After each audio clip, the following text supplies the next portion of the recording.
All right. Hey, what's up, Richard Ramirez? I watched a little bit of this, but I wanted to wait to watch it like on stream. Oh no, what happened? Oh geez, I fucked up the picture. There we go. Oh, but you might have noticed, hey, Laughing Cedar, you might have noticed that a few videos got taken down, including the stream yesterday. So I got a really weird, like, community guidelines thing about terroristic threats or something similar to that. So I was like, that's weird. So I appealed it. And then I went into Truthfully Trisha's stream to see like if there was any Kino going on. And I was like, hey Trisha, how are the vibes? And like she completely snapped off on me and was like, if you don't take these videos down that you made of me and you don't like quit making videos about me, I'm gonna come after your channel. I was like, okay, so like an hour after this weird thing happens, now Trisha's like, and she struck my channel before, so like it's not nothing new, but like the clips I posted were so like there was like nothing even bad in them. So I don't really know what she's mad about. And I'm like nice to her in chat. I don't really troll her. I'm just there for the keynote. But anyway, so unfortunately, I don't feel like getting into a big YouTube policy back and forth with Trisha. So I took the Trisha videos down. I think I could probably appeal and win, but do I really want to have to do that every time I post a video? And I know that's why she does it, but it's just kind of annoying.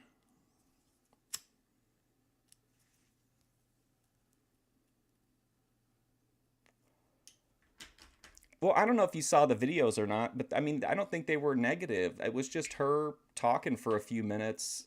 Like I don't know. I didn't like edit it to make her look bad or anything. I just clipped what I thought was like entertaining. What was on the stream yesterday? Oh, Grace did a bunch of like read off of John Thorpe, her conversations with her brother John Thorpe on the text, and did some like. I came in halfway through it, so I don't really. Her and Ben were like drawing diagrams on the phone. I don't really know like family dynamic stuff on the phone. I need to go back and watch that. Ruby streamed again, I'm pretty sure. But anyway, drama on YouTube, unfortunately. The end of the Truthfully Trisha era. I just don't think it's worth it. Like if somebody's really that against it, I'm not that motivated since I'm like Grace is my main content priority. So like why even get into it with her? Anyway, today's easy after yesterday's ridiculous 8 hours of being uncomfortable watching OPC Don. This is easy. This is the Joon the King documentary on Dr. Disrespect. I'm sure you know who Joon the King is since you're in most of you are probably from the lol cow space, but does the some of the best documentaries on crazy, over the top, colorful lol cow IRL people. And I actually read that there's like a big chunk of this video that's like they have to give context on Burger Planet. Because I guess he didn't think people would know who Burger Planet was, so I like that Burger Planet got a little bit of a part in the June the King documentary.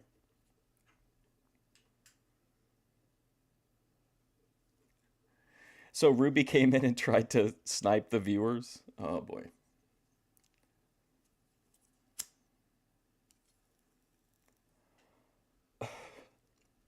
Oh, also, if you were a fan of the old school wrestling, which it looks like a lot of people were, I was able to keep the VOD of what was aired, but WWE would not. Obviously, they shut the stream down, so I'm not going to stream anymore Mid South.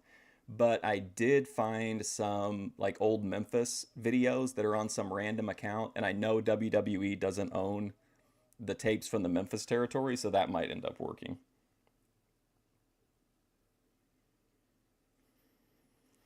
Oh boy. All right, well, let's start down this little Dr. Disrespect rabbit hole. Dr. Disrespect is untouchable, both in the way the character displays an overwhelming dominance sunk into all of his rituals. These guys, get him out of here. First game of the day, and this is what I do. And untouchable in the way that companies, creators, friends, and fans have all been distancing himself from him due to his infidelity and the unknown severity of possible crimes involving a minor. These images of the doc are conflicting in a way no other content creator could experience, because the doc... I think the best Ruby content for me is the walk and talks. Like, the ones in her room are okay and the panels are okay, but I think the ones where she just walks around and, like, you know, just kind of random IRL are the most, like, entertaining streams. Doc is unique. He is a marketing genius. But as people can probably tell from the clips I make, like, I like that kind of, like, themed content. Like, we're going to X, like, kind of a defined start and beginning, like a little adventure, I guess. That handcrafted his image with purpose. He had aspirations. Wonder if we're going to run into Fernando, which I just found this out. There's a Fernando who is the guy that I'm concerned about that lives in Ruby's neighborhood. And then there's Hernando, who I guess is a donator. So I had no idea. To move further into the traditional media space that not only welcomed him, but it also celebrated him. And though he was on top of the mountain, We don't quit! Because we're at the tippity top and we're only halfway up, due to recent developments, these heights would be impossible to reach. He was dropped by the game studio that he co-founded, the football team that endorsed him, and dropped by the friends he made throughout his career. This is a poison that affects his character-driven persona like no other. And this is a story of how he meticulously built it all up and recklessly tore it all down. But first, if you've been I don't think I mean, like, getting a Naptown edit is kind of, you might be embarrassed, but it's going to be, like, entertaining. Like, I can't imagine, like, having a Joon the King documentary, like, knowing one was coming out. That would be so stressful, because this dude is, like, so meticulous with his research. finding it difficult to manage your subscriptions like I have, then I may have your answer. And so, this video is sponsored by Rocket Money. Yeah, I think maybe part of that is that, like, you know how Mr. Based is always like, if I could just get 10% of Josh Block's audience, like, I think she thinks maybe that she needs to do that to retain some of the Thorpe viewers, but, like, I don't think that's true. I don't think that's the most effective. I think it mostly end up, like, attracting the trolls, like the people that don't like Grace. Rocket Money is a personal finance app that helps you cancel subscriptions, lower your bills, and manage your money better. Hey, let's watch this documentary about this guy that sent inappropriate messages to a minor. But first, let me talk about how I'm having trouble canceling my online streaming services. I really don't like managing multiple subscriptions from like PSN, Xbox, Netflix, all these things, because I agree, Laughing Cedar, for sure. Yeah. I think she would definitely have more retention doing something alternate to the Thorpes. Because I think there are a lot of people who are kind of maybe interested in a little bit of Thorpe, would like to get, like, be updated or whatever, or in that little sphere, but not, like, but it's not all they want to see. That a lot of these services aren't useful at all times, right? And Rocket Money kind of like just has it centralized in one app, which makes it easier instead of going like on these individual. Joon the King's new to you? Oh man, Joon the King has just a treasure trove, just years of fantastic, like, deep dive documentaries on YouTube, people. Websites, you just do it from your phone. I mean, besides like all the other features that Rocket Money has that can help you like manage money, being able to cancel subscriptions directly from the app in just a couple taps really makes that process a lot easier and saves you money in the long run. And so, to save money and spend less, join over 5 million members using Rocket Money today. Go to rocketmoney.com/JoonTheKing or click the link in the description to get started for free. He just released like a 4.5-hour documentary on Dark Side Phil. Add over, back to the video. The creation of Dr. Disrespect is a phenomenon. Though birthed by Guy Beam, the person who plays him, it was a collective refinement from his friends, business partners, and his audience. As confident and assertive as the Doc was, his perfection was only achieved through the lack of confidence of Guy Beam.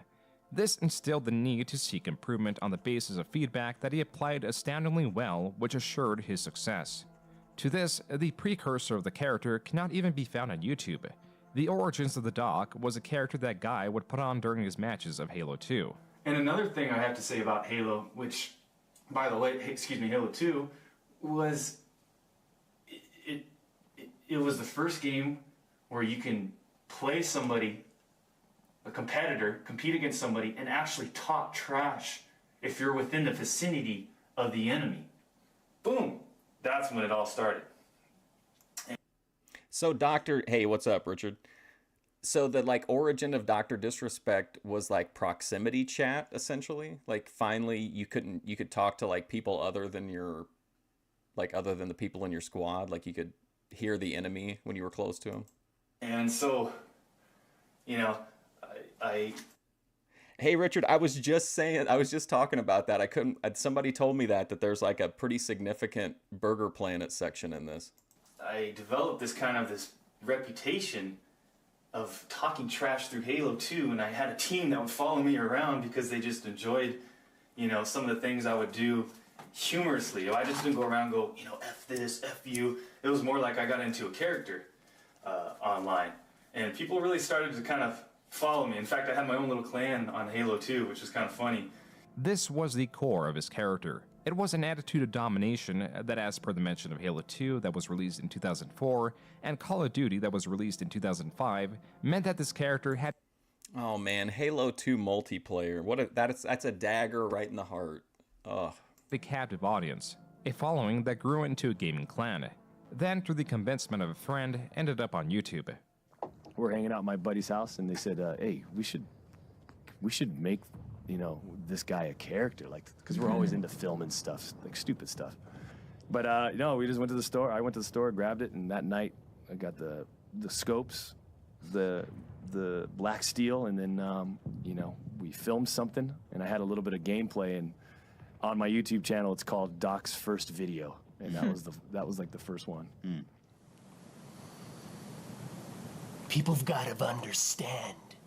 You got to attack, attack, attack.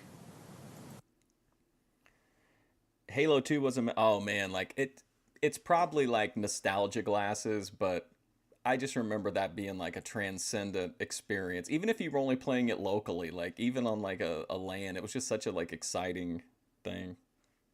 You're only interested in watching video games was a short stint with some viral videos where people troll the gamers. Yeah.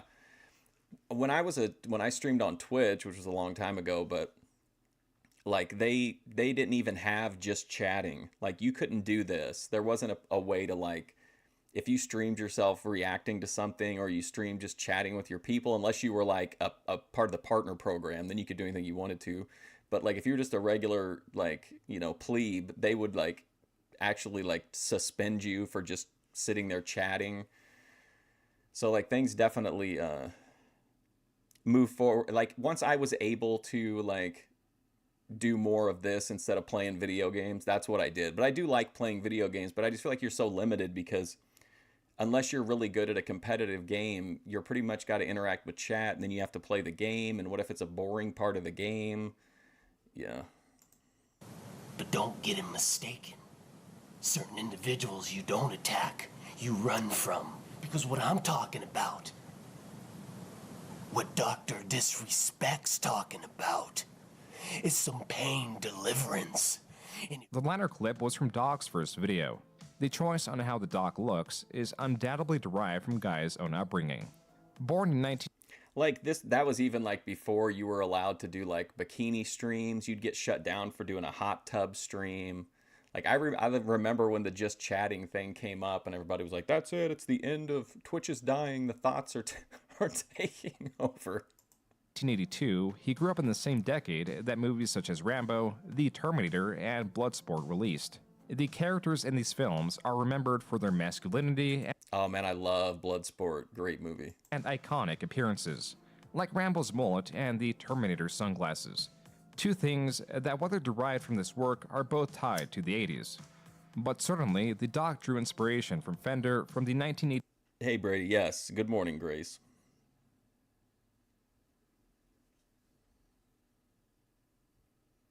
You didn't know there was some guy who used to do things like kill off the players, mess up the game.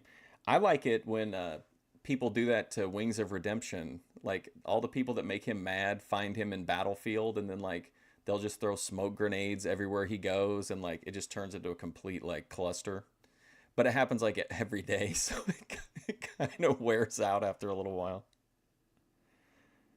80s shit is the best shit. Yeah, I mean, I was just a kid, but I remember like going to the video store in the 80s and like getting the Canon movies and all the like just like wild neon covers, and like the horror covers always looked like they were the most just scariest stuff, and then when you actually watch them it was just garbage. Like they were, it all looked like just really cheap special effects and everything, which is as an adult now is like my favorite kind of movie. But back then I remember like being disappointed because of the cover never really or very rarely lived up to what was in the movie. 89 movie Cyborg. From Fender's sunglasses to his mullet, to even how he takes his sunglasses off. This is the closest inspiration for the Doc. And this all shows extreme forethought into the character of the Doc. A character that truly doesn't need to be dissected, as through both his crafted physical image and his portrayal, it is understood what he is. And as retro as Doc was, he was still far ahead of his time. Okay, well, you want to. I forget too until I have to start talking about Halo 2 like it's a some like vaulted relic. Avoid my bullets? I only let you avoid them one time. But the second time, guaranteed kill. Kickboxer rules too. Yeah, and then like the sequels are like they're bad, but they're bad in like a fun way. And eventually they bring in that guy Sasha somebody, I think, and he played like the goofy guy that lived in the van in the driveway on that old sitcom Step by Step. So like the movies get worse, but they seem to be like more and more entertaining as it goes on. That's one. Let's count them up. That's one. Okay, there's 2 kills. Oh, I'm gonna make you my 3rd. Here's my gift. Oh, you want to use the same one? Okay, that's 4 kills. In fact, let me take your partner's gun because I hated him. The Doc existed in a space saturated with Call of Duty I think if you're like me and you're like a big media consumer, like I love to like books and movies, video games, TV shows, streams, you know, that like I think one thing that like really helps you like at least like not feel old is if you like don't be like a curmudgeon that only clings to the past. Like I think we can appreciate like, you know, 80s crazy 80s movies, but also like, you know, the movies they make now, and like same with video games and stuff. So I think if you like allow yourself to just enjoy the stuff that you enjoy, I think it really like I think it helps keep you young. commentary videos. A space with little innovation as creators choose to blend in rather than challenge what has been seen as a formula of success. In understanding marketing and setting oneself apart, the Doc was gifted with the knowledge of how to succeed. And speaking of entertainment, I mean, I kind of wanted to touch a subject on YouTube in general. Like, what are you trying to accomplish as a commentator, especially a young commentator who's coming up? What are you trying to accomplish with a market that's just extremely saturated with commentators, you know? In less than a month of his channel's launch, the Doc was already experimenting with different forms of content. Like with this introduction of Randy. It also like opens up a lot of conversations in real life and online.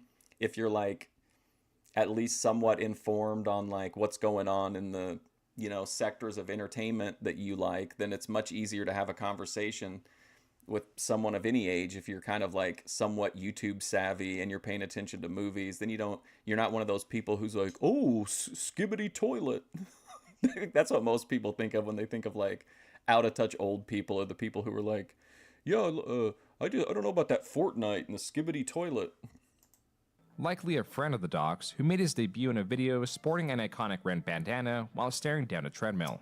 The red bandana can be traced back to many movies, like the 1986 movie Platoon. This kicked off a series of videos that would progress slowly compared to his Call of Duty commentary videos. In this one, the Doc and Randy face off, with Randy throwing a knife at him, only to find that the Doc has caught it with his mouth. Not only does this reinforce a respect for their origin, but also a dedication to fleshing out more aspects, such as lore of these characters out. The doc also experimented with videos that had no commentary and only gameplay. These were possibly the lowest viewed on his channel. By April 2010, just 4 months after the launch of his channel, he already had over 5,000 subscribers. This would be impressive in today's environment. I like the variety now, so many different things to watch, but now it's past the era where there's so many things on TV now, but like back in the day, everybody, yeah, there were certain things back in the like 80s and 90s that just everybody knew about, like specific, like if a news story got big, it could be around like for a while, and now even the craziest shit is kind of flushed out of the cycle in 48 hours. But yeah, like everyone would be talking about whatever happened on Friends, or if there was some guest star on The Simpsons. Like, it's weird to think about it, but like those were like really big deals back then. And so, for him to grow at such a rate in a time that YouTube only had a fraction of its viewer base and possibly... Imagine Ben Thorpe dressed as Dr. Disrespect. Yeah, well, I mean, they could probably have a fun debate, but I think they have a lot in common. the most saturated gaming market of 2010 is remarkable. And in the same month, the doc even got his first sponsor, a pair of thumbsticks. I mean, I guess I should say, like, I assume whenever he's tweeting and stuff, he's in character, this Dr. Disrespect. I don't know if he has like a Guy Beam account or if everything on Dr. Disrespect is kayfabe. But he's pretty open that he's pretty deep red pill.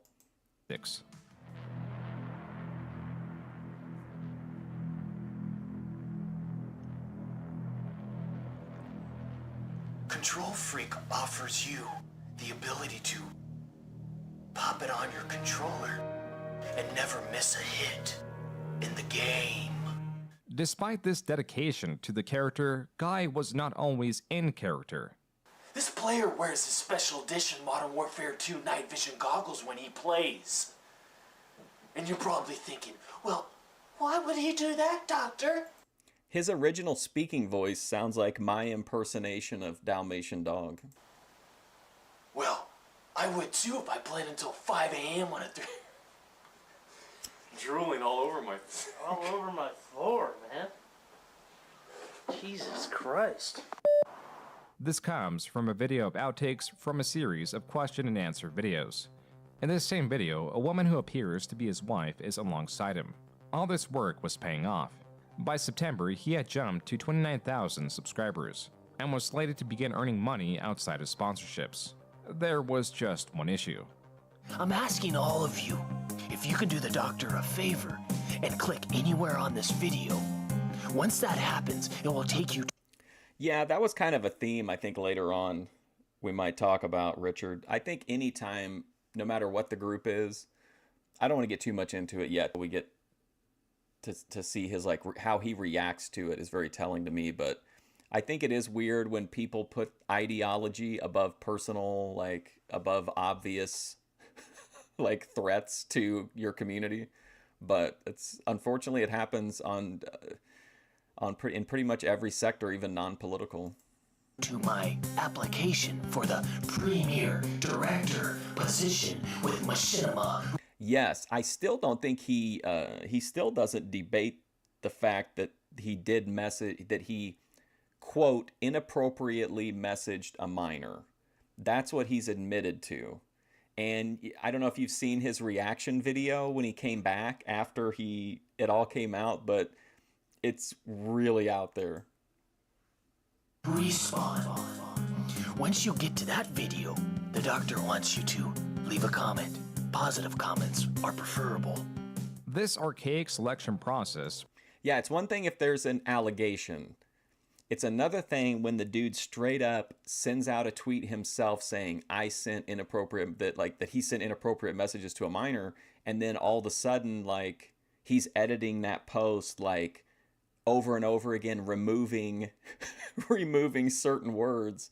And then he gets really weird in his, like, explanation video after the fact, and really, like, I don't know who told him any of it was a good idea, but the way he handled it is just abysmal. was the best a 2010 Machinima could muster, a multi-channel network that at the time was virtually the only way Call of Duty gameplay videos could be monetized on YouTube. The doc was running against creators Mr. Phantasmo and Mr. Dunkus. Ultimately, the victory went to the doc, who while celebrating in this feat, made it a point to reach out to them. It makes me wonder, Richard, is that why he was that the purpose behind a persona that would obviously appeal to kids, you know?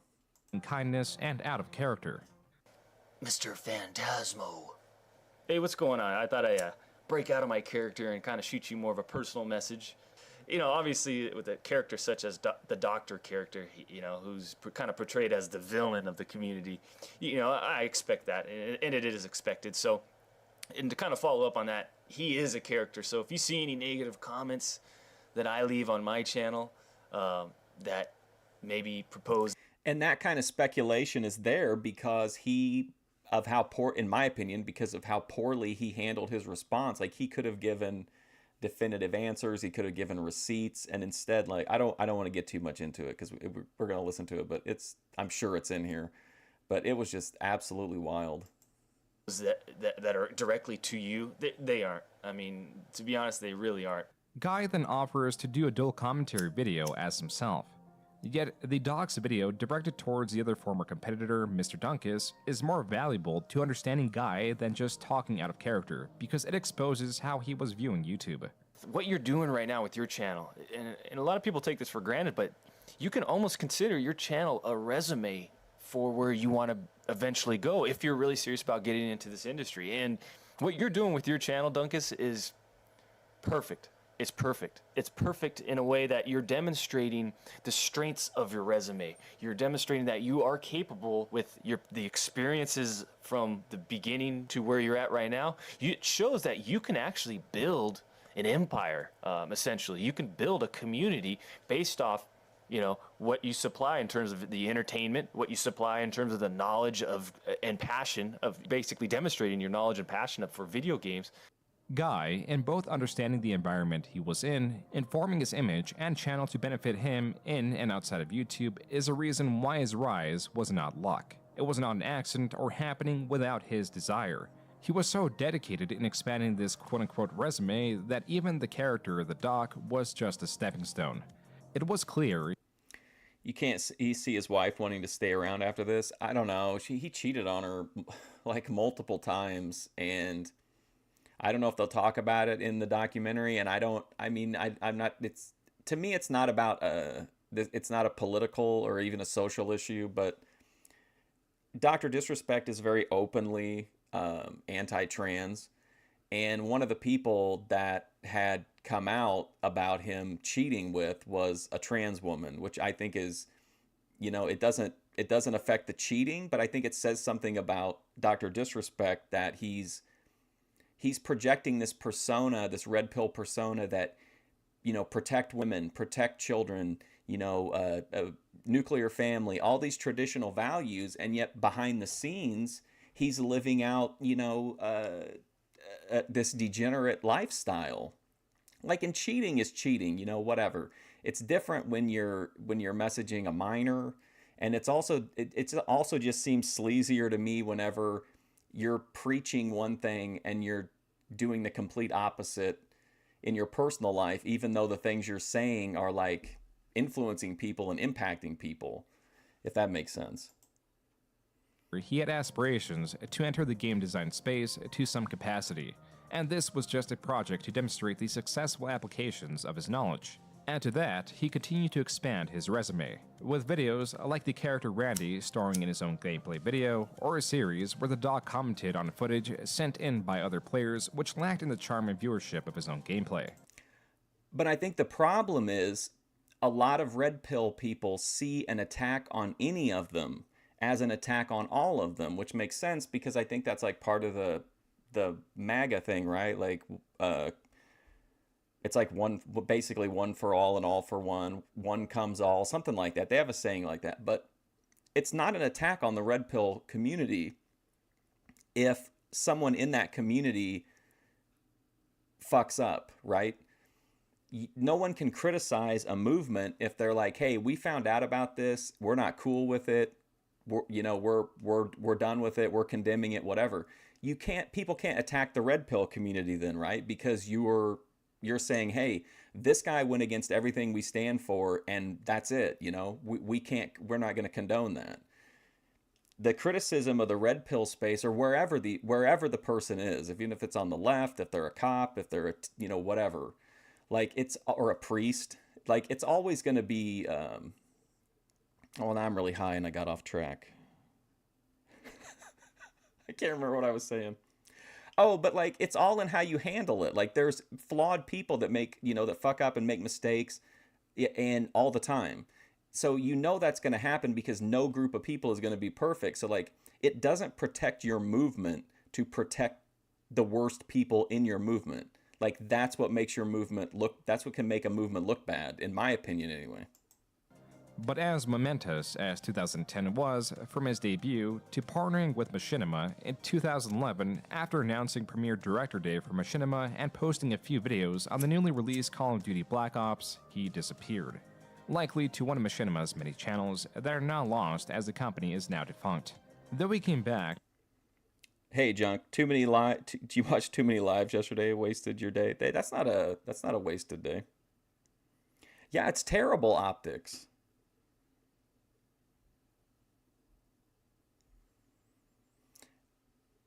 I mean, and it's not like that's something where you can be like, oh, well, some people in our group disagree about that. That's really weird that it's even on the table as should we get rid of this person? To his channel. But let's reserve our judgment till we get to till we see everything at the end. In 2012, as announced through his revival video, his uploads were practically non-existent. But the few that he did have were phenomenal in terms of how popular the character was getting. San Jose feels good, but there's a reason why I'm here. Avenged Sevenfold sent me an invite. In fact, follow me. Avenged Sevenfold sent me a VIP invite to talk to them about their Call of Duty skill. Yeah, I just think you should have a group you should have group goals, right? This is what we want to do. This is who we want to help get elected. This is what we want to do in our town, whatever. But but it's also personal level accountability.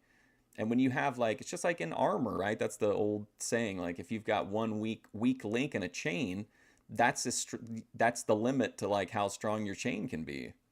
So I just don't understand why people do it on leftist Twitch all the time, sweep and cover for people that are just burying them. They're losing all their credibility by defending these kind of people. Supposedly they're lacking. That's why they brought me upon. Hey, Junk, this is Joon the King's documentary on Dr. Disrespect. OPC's literally hiding from you, Richard. He knows everything you said was 100% accurate. Do you think he's the one that reported this? Well, no, he wouldn't do that anyway. I think it was truthfully Trisha. After getting in and wandering amongst the crowd asking about Call of Duty, the show starts.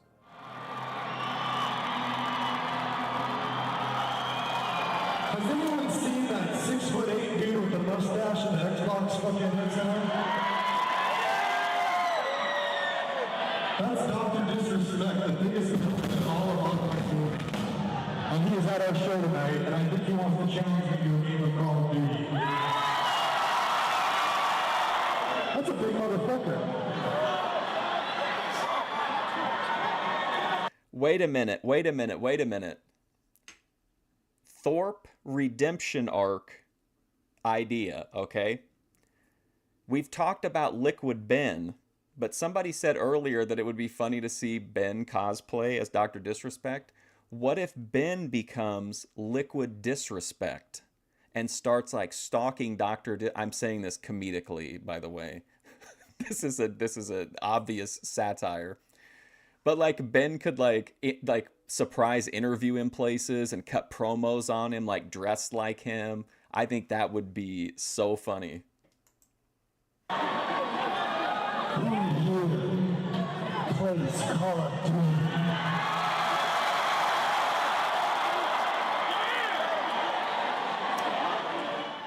In this video, the dog challenges the lead singer to Call of Duty, assured in his victory. And though the crowd, being natural fans of the band, expectedly boos the dog, he doesn't break character and delivers his challenge and monologue flawlessly. If the dog could play this role so well, what else could...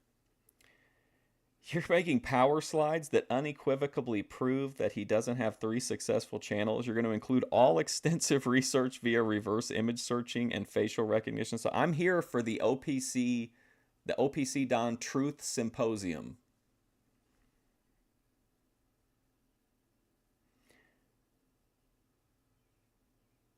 You don't like OPC? You just think he's a massive bullshitter? Yeah, I agree. I think Ben would rather have somebody else do the performing. Could and would he do? The answer is not much. Besides calling out Optic... I don't think it would work on Ben. I think he would be flattered. You know, I don't think it would really... I don't think he would get upset about it. I think he would think it was funny. Now, a Liquid Grace... That could be like WTF, could be it's kind of like, just her mere presence seems to really set Grace off. In a video in 2013, he once again disappeared because his plan worked. Even though he reached such tremendous heights, this was always a resume builder for Guy, who still wanted to be involved in game design, and being that he did... I'm telling you, it would be content gold, Richard, if you did like a video where you came on a panel where OPC was live and you came on like Destiny confronting Boogie. That would be like, you've got your slides and all this evidence. Continuous direct and indirect promotion of Call of Duty, he secured a position at Sledgehammer Games developing the maps for Call of Duty Advanced Warfare. I designed half the maps for Call of Duty Advanced Warfare. You don't understand why Grace can't get one certifiable Chad to come hang out with her. How do you think that would go? Like, what do you think realistically would happen if, like, a more, like, assertive dude took an interest in Grace and met up with her and actually, like, you know, was assertive in person? It's, like, in how he spoke with Ben and stuff. How do you think that would... What do you think the dynamic would be if Ben was, like, dealing with someone who... was actively, like, legitimately gonna try to pursue Grace? I think that would be super interesting.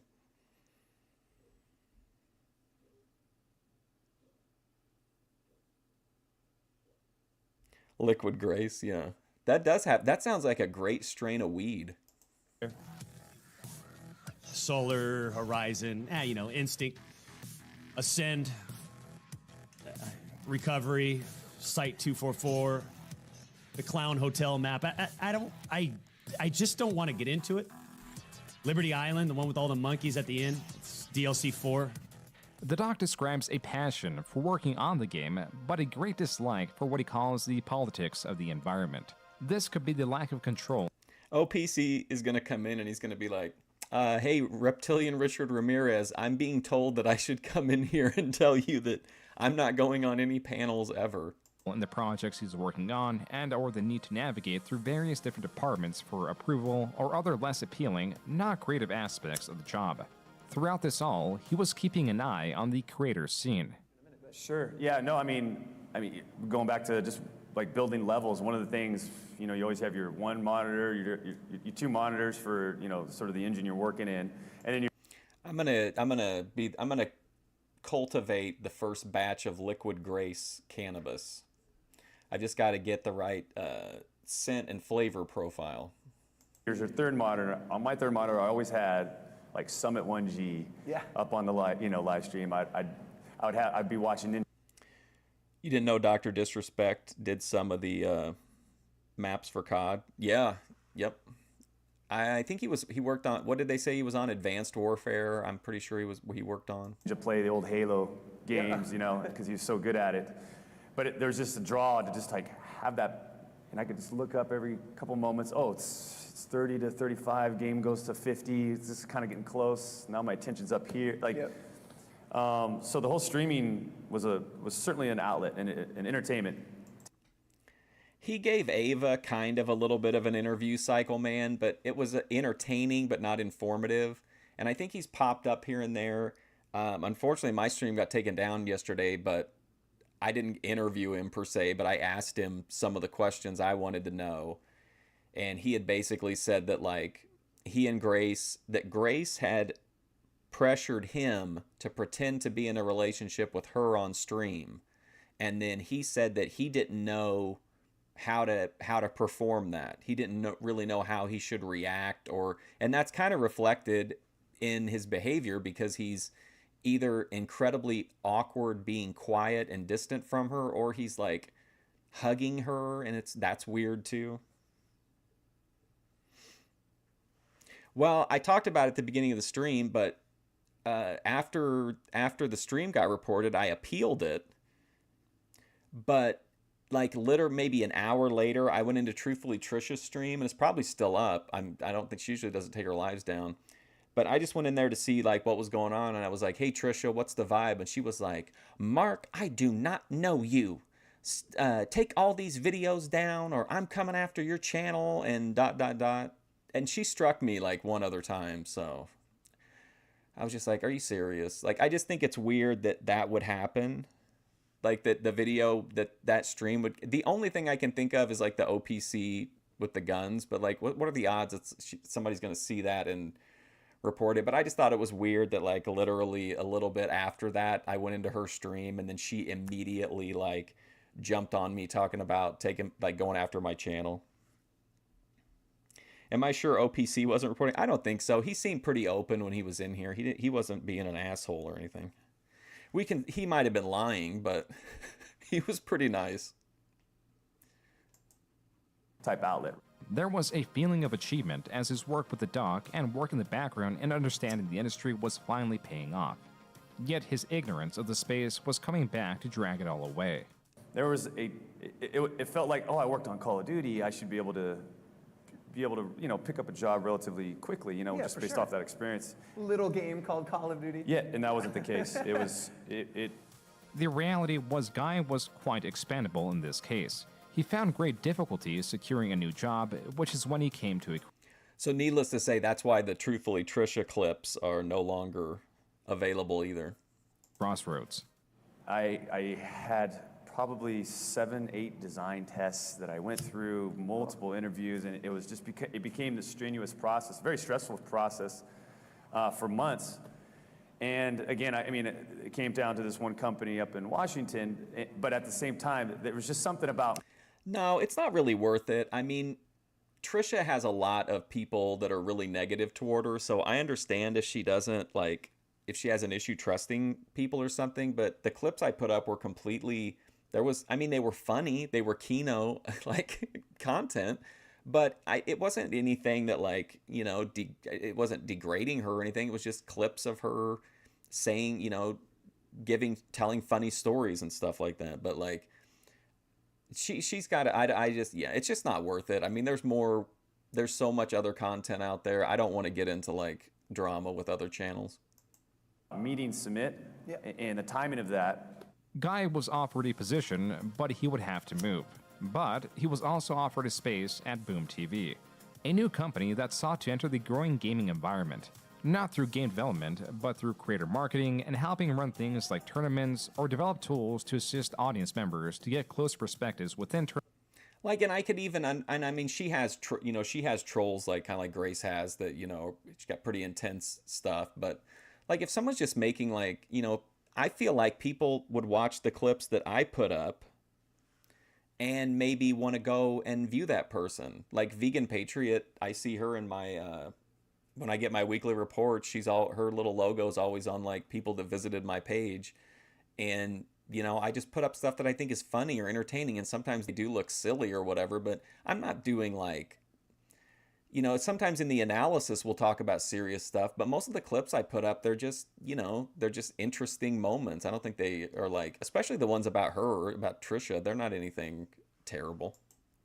Tournaments or the like. Overall, a flexible company in the gaming space.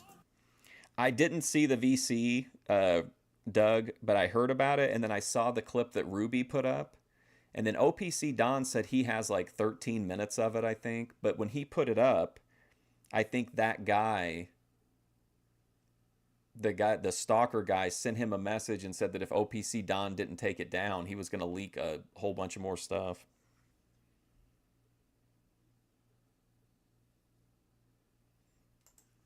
That's when Doc began talking to its founder and owner, Summit, not to be confused with the content creator Summit 1G.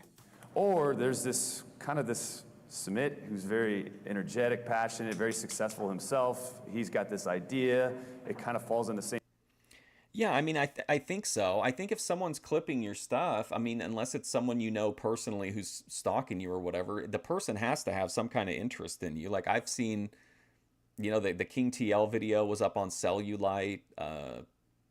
The Get Chalked Up, the like restream my not the neighbor arc with Aphrodite. Like I take that as like a compliment. Like there's somebody out there that's trying to like, or that finds the content or the premise interesting enough to, you know, share it with the people that they're, you know, in their audience. Same realm. I get to start up an old passion. And ultimately, I mean, it was just like, you know, my wife, Leo, you make the decision. And she ultimately made the decision. She's like, just go for your passion. And that's kind of how it started. Doc, once again relying on the guidance of others, through his wife's decision, followed his passion, and was on a path to work with creators in this space with the unique position of once being one. But that was only half of it. The aspect of following his passion was in the arrangement Guy and Sumit had made. No, I mean, I would say no. So he was sold, but then there was a deep desire in him to go and say, you know what, I want to do live streaming.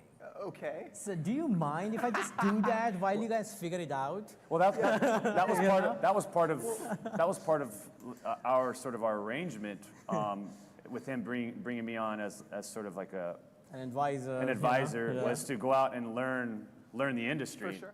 On March 23rd, 2016, nearly 3 years after his last upload, the Doc was back. Back with an announcement and intention to flesh out his potential. Equipped with newfound knowledge and passion. Now, this point is where I first heard about Dr. Disrespect. I was on Twitch at the time, and I remember his come up was like, I mean, it was unbelievable. Like, it was just wild how fast his channel grew.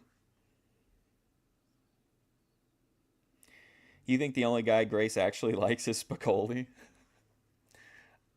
I wish I could remember what stream it was, but one time, well, he always gets really graphic, but he got like really, really graphic in describing Grace's pussy, and she got, she had this like look of just complete like disappointment and disgust.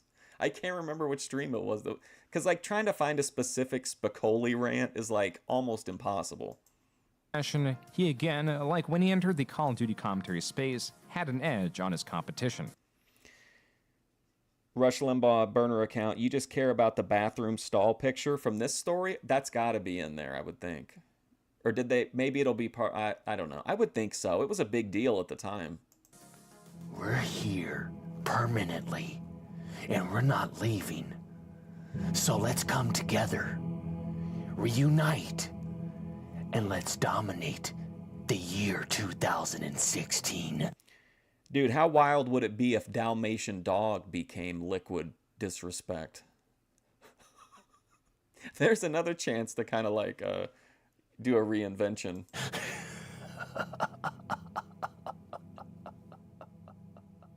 The Doc was going to stream for the first time, but what does a Dr. Disrespect stream look like? It looks like this.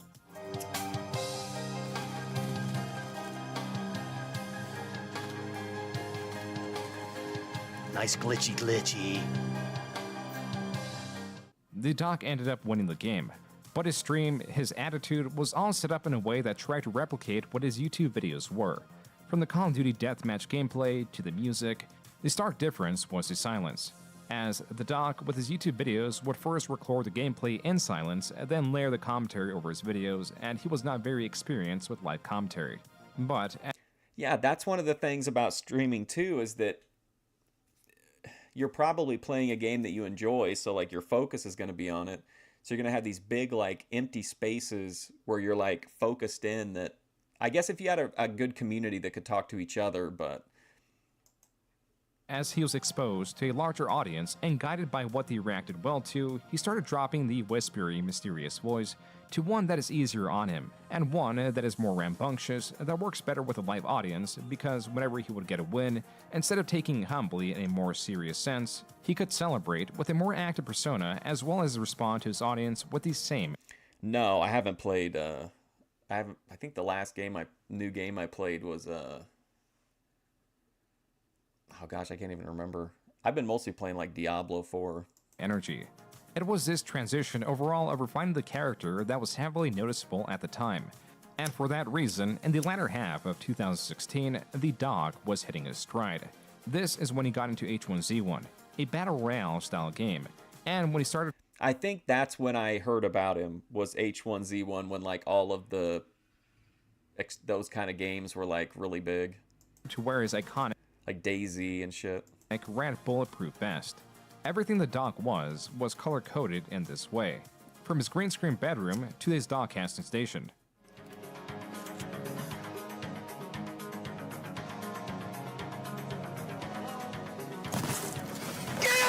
Does that say BBC casting?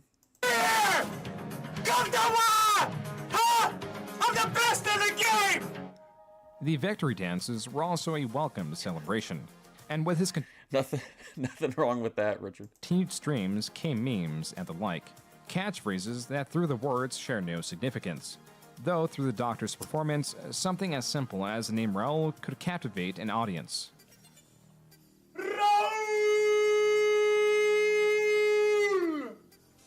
one of the best names you will ever say out loud. This was the origin of Raul. Doctor, please explain Raul.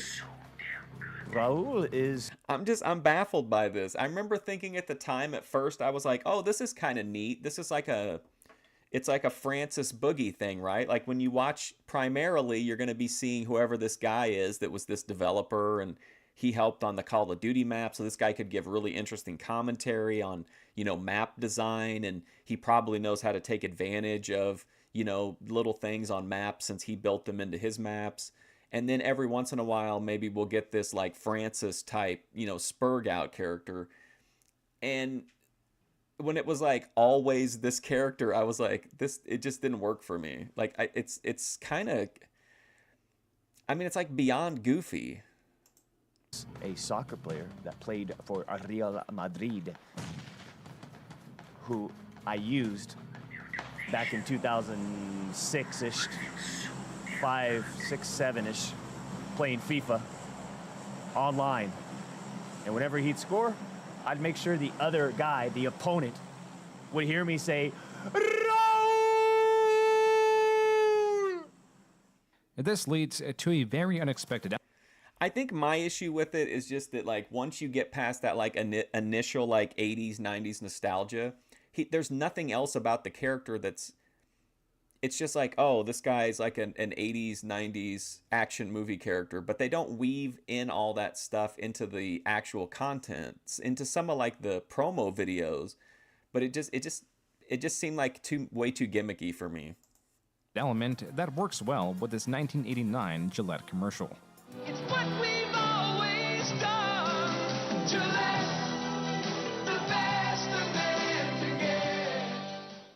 Being that guy Yeah, I play on Xbox predominantly. grew up in the 80s and that it's a period the dog takes the most influence from, he would sometimes sing it on stream. A creator in early 2017 going by 199X, combining these two things that will not work well in virtually any other setting. And my Xbox actually has like a much better, like, for streaming on than my PC is.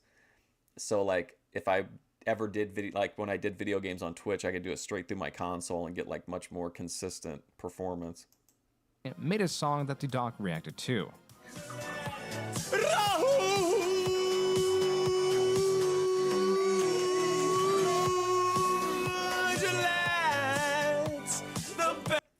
12 terabytes? Shit, man. I'd be downloading the entire Thorpe YouTube channel. As the man can get. The speed and I'd have like 6 or 7 PCs running with like each one set to auto record whenever people start streaming, so we don't have to deal with all the archiving issues. Overall momentum the doc has been described time after time as meteoric. Even some sponsors match the doc's excessiveness, like when he played live on a moving boat to promote a laptop.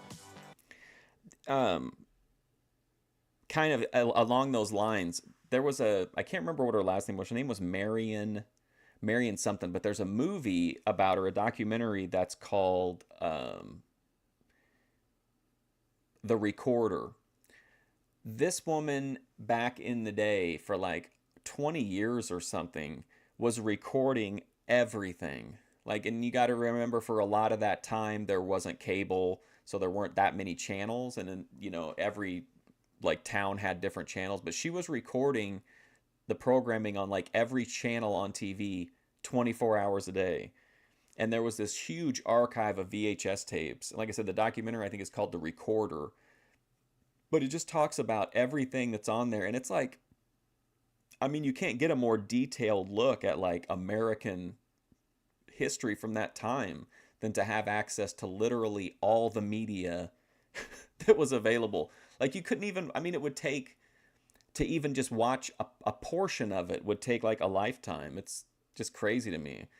But it's all that like incredibly valuable cultural footage that was just disposable at the time, like survived because one person hit record on their VCR, you know, 40 years ago. Like, that's an amazing concept to me.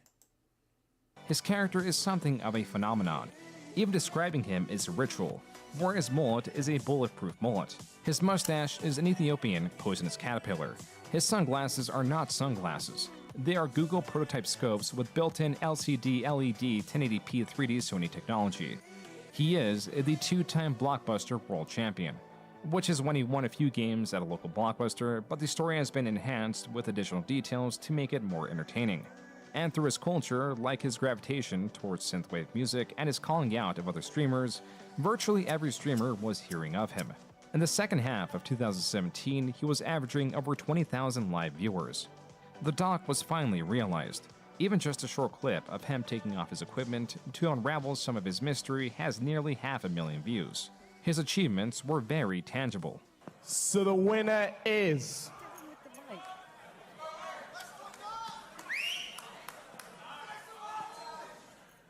Dr. Disrespect.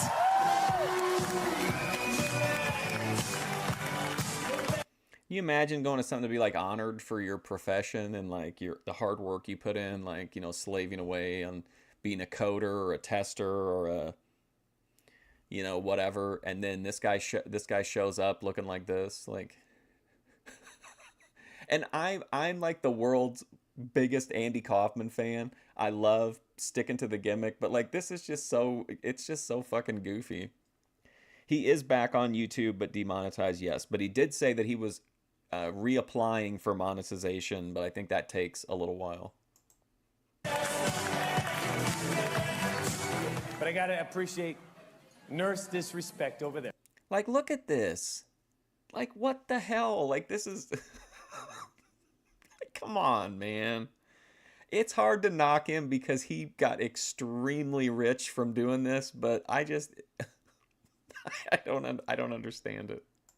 There, standing over there. She's somewhere over there. Looking so damn good.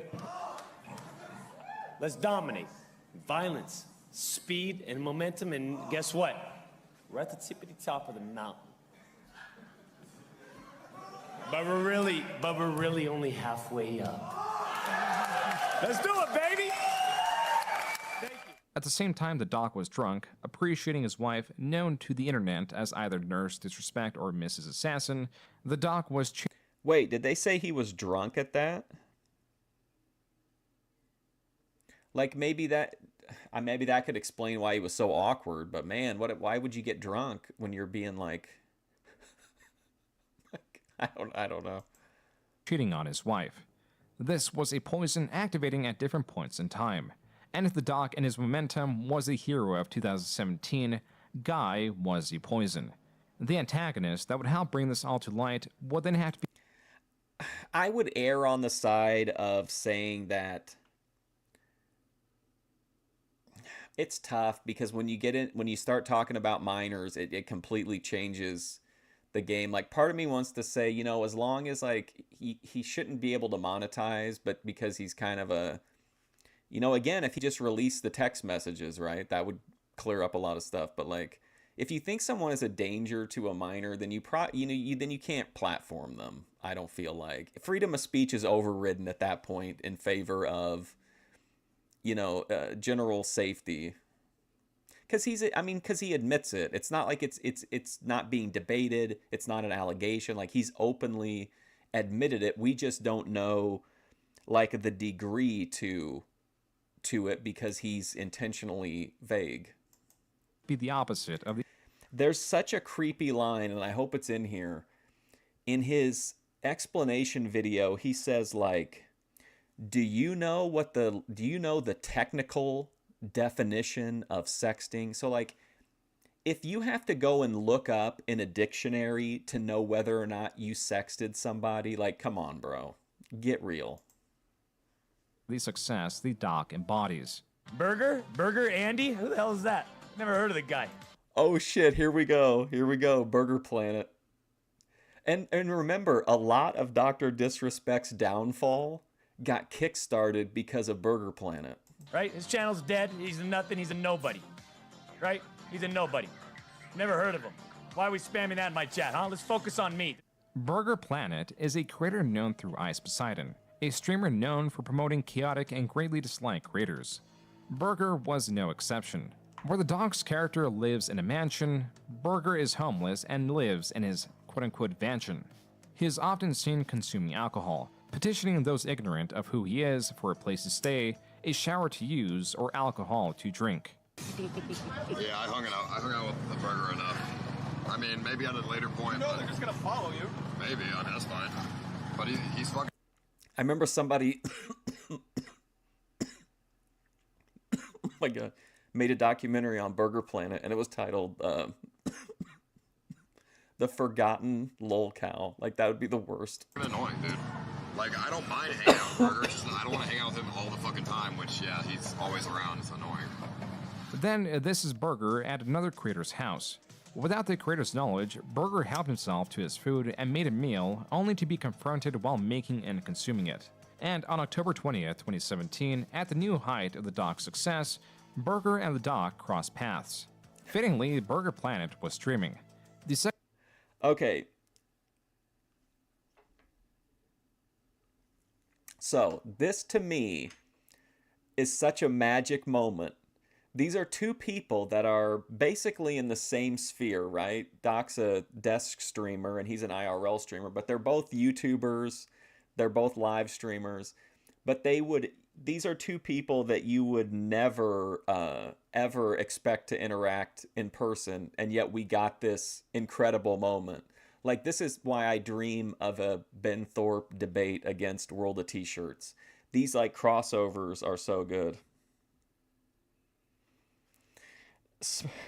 And I really shouldn't be smoking. I can't like handle smoking cigarettes. It agitates my sinuses, so then my sinuses start draining, so then like the tiniest bit of smoke sometimes will like incite me to cough.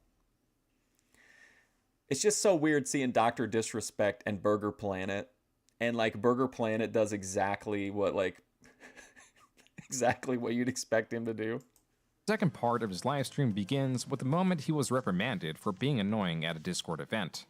It's fine, you see the event, but just like keep it low key, people can have a good time. But yeah, I don't need people to like in my stream when they were supposed to watch it, you know? I mean, it's fucking sketchy. Listen, I had 500 people watching me. That's a YouTube, this is like a Twitch thing, you know? I should have somebody. You're not my man. I am Discord staff. Oh, you are? I am. Like, just imagine World of T-Shirts, right? He's like, why do other people get to travel internationally and I don't? And Ben being like, oh, so you're a victim of a passport? Like, there's just so much. I just think it would, every single line I think would be like quotable. Well, I don't know why they ended my stream though. I didn't do anything. Look, I went to the bathroom. All I know is you're making some people uncomfortable, shoving the camera in their face. Burger's existence in the space becomes too great. And before getting kicked out of a Discord event, make sure to finish his free beer. Alright, well, I guess You wish you could stop smoking dope every day? Man, I don't.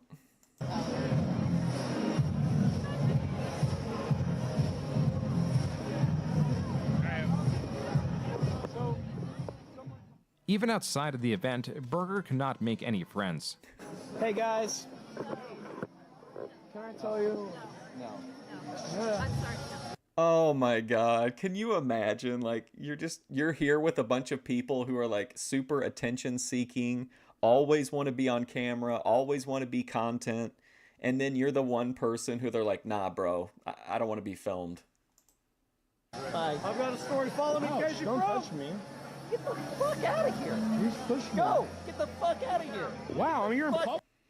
You find it's completely fucked your short-term memory. Well, yeah, I mean, if you're having some kind of a health issue, then for sure. I'll film whoever I want. Fuck out of here. Wow, Steve Jobs. Fuck out of here. Yeah. Wow, Steve Jobs. This is like, to me, this Burger Planet is heroic in these scenes. He's standing up to these like elite streamers that think they're like above like IP2 and, you know, lolcows. These people think they're like the legitimate streamers, and Burger Planet's just not. He's not bending the knee. Yeah, come at me. Get the fuck out of here. Come at me, bro. Do I get short-term memory issues with? I don't think so, but I mean, I guess none that I can recall offhand. Burger becomes too much and then gets barred from. Well, I guess it depends on how you define it. Like, I guess if I'm like right now I'm smoking a lot of like heavy indica, so I guess it kind of like relaxes my mind to a point that I might not retain as much as I ordinarily would, if that makes sense. So I don't think I'm forgetting anything. I'm just maybe like not, my brain's absorbing things at a slower rate. That's why I get more conspiratorial as the streams go on. Streaming even outside of the event. Are you a smoker? What, weed or? Brother, I gotta ask you to cut the stream, man. About what? Because I just hear that you're out here making people uncomfortable, man. I'm just talking to him. Was I making you Burger Planet's getting bullied by a guy in a Discord shirt. uncomfortable? I didn't feel like that. No, dude. What is happening is I have like 500 people, like 700 people watching live. From here, for about an hour, Burger finds a different group of people. But he again becomes too much, where they start to be uninteractive with him. Yet he follows the group anyway. You're fucking moving me? Obviously. Are you the... He's definitely a different kind of content, but I feel like Burger Planet can be Kino sometimes. And I mean, the like melancholy, depressed vibe, I guess, can be interesting in a way. The boss? Well, why didn't we go to the top of that thing earlier? Dude, you fucking should. It's a cool view. I should go by myself? It's kind of rude. Well, I'm taking it back now that he's like being weird to these, messing with the streamers at the streaming convention. But like, that's one thing, but like following, looks like these people are just walking through a neighborhood. Thought we were best friends, though. We just met you, dude. I mean, like... You're just hanging out on the street and Burger Planet starts following you. I'm Burger Planet. We got like 800 people watching you. Oh, shit. Yeah. Wow. So you guys being sketch. You all try to leave me. You think you're gonna make it home safe? I don't have a home. I live in my van. After continuing to pursue the group at a distance, he finds that they end up at a bar. After continuing to follow them at a distance, that is such like that's so like sugar-coated way of putting what's happening here. And after concealing his stream to go to the bathroom, he comes out re-energized and begins mingling. I live in my van. Can I stay in your place for a little bit? Can I come party in your hotel? I want to party in your hotel. This guy's been kicked out of everywhere. No one wants to be around him, and he just will not leave. This is so good. I'd love to take a shower sometime at your place. If you have a... I'd like to take a shower at your place. Grace to Ruby. You have a jacuzzi? I do. My back's been fucked up because I've been sleeping in the sauna.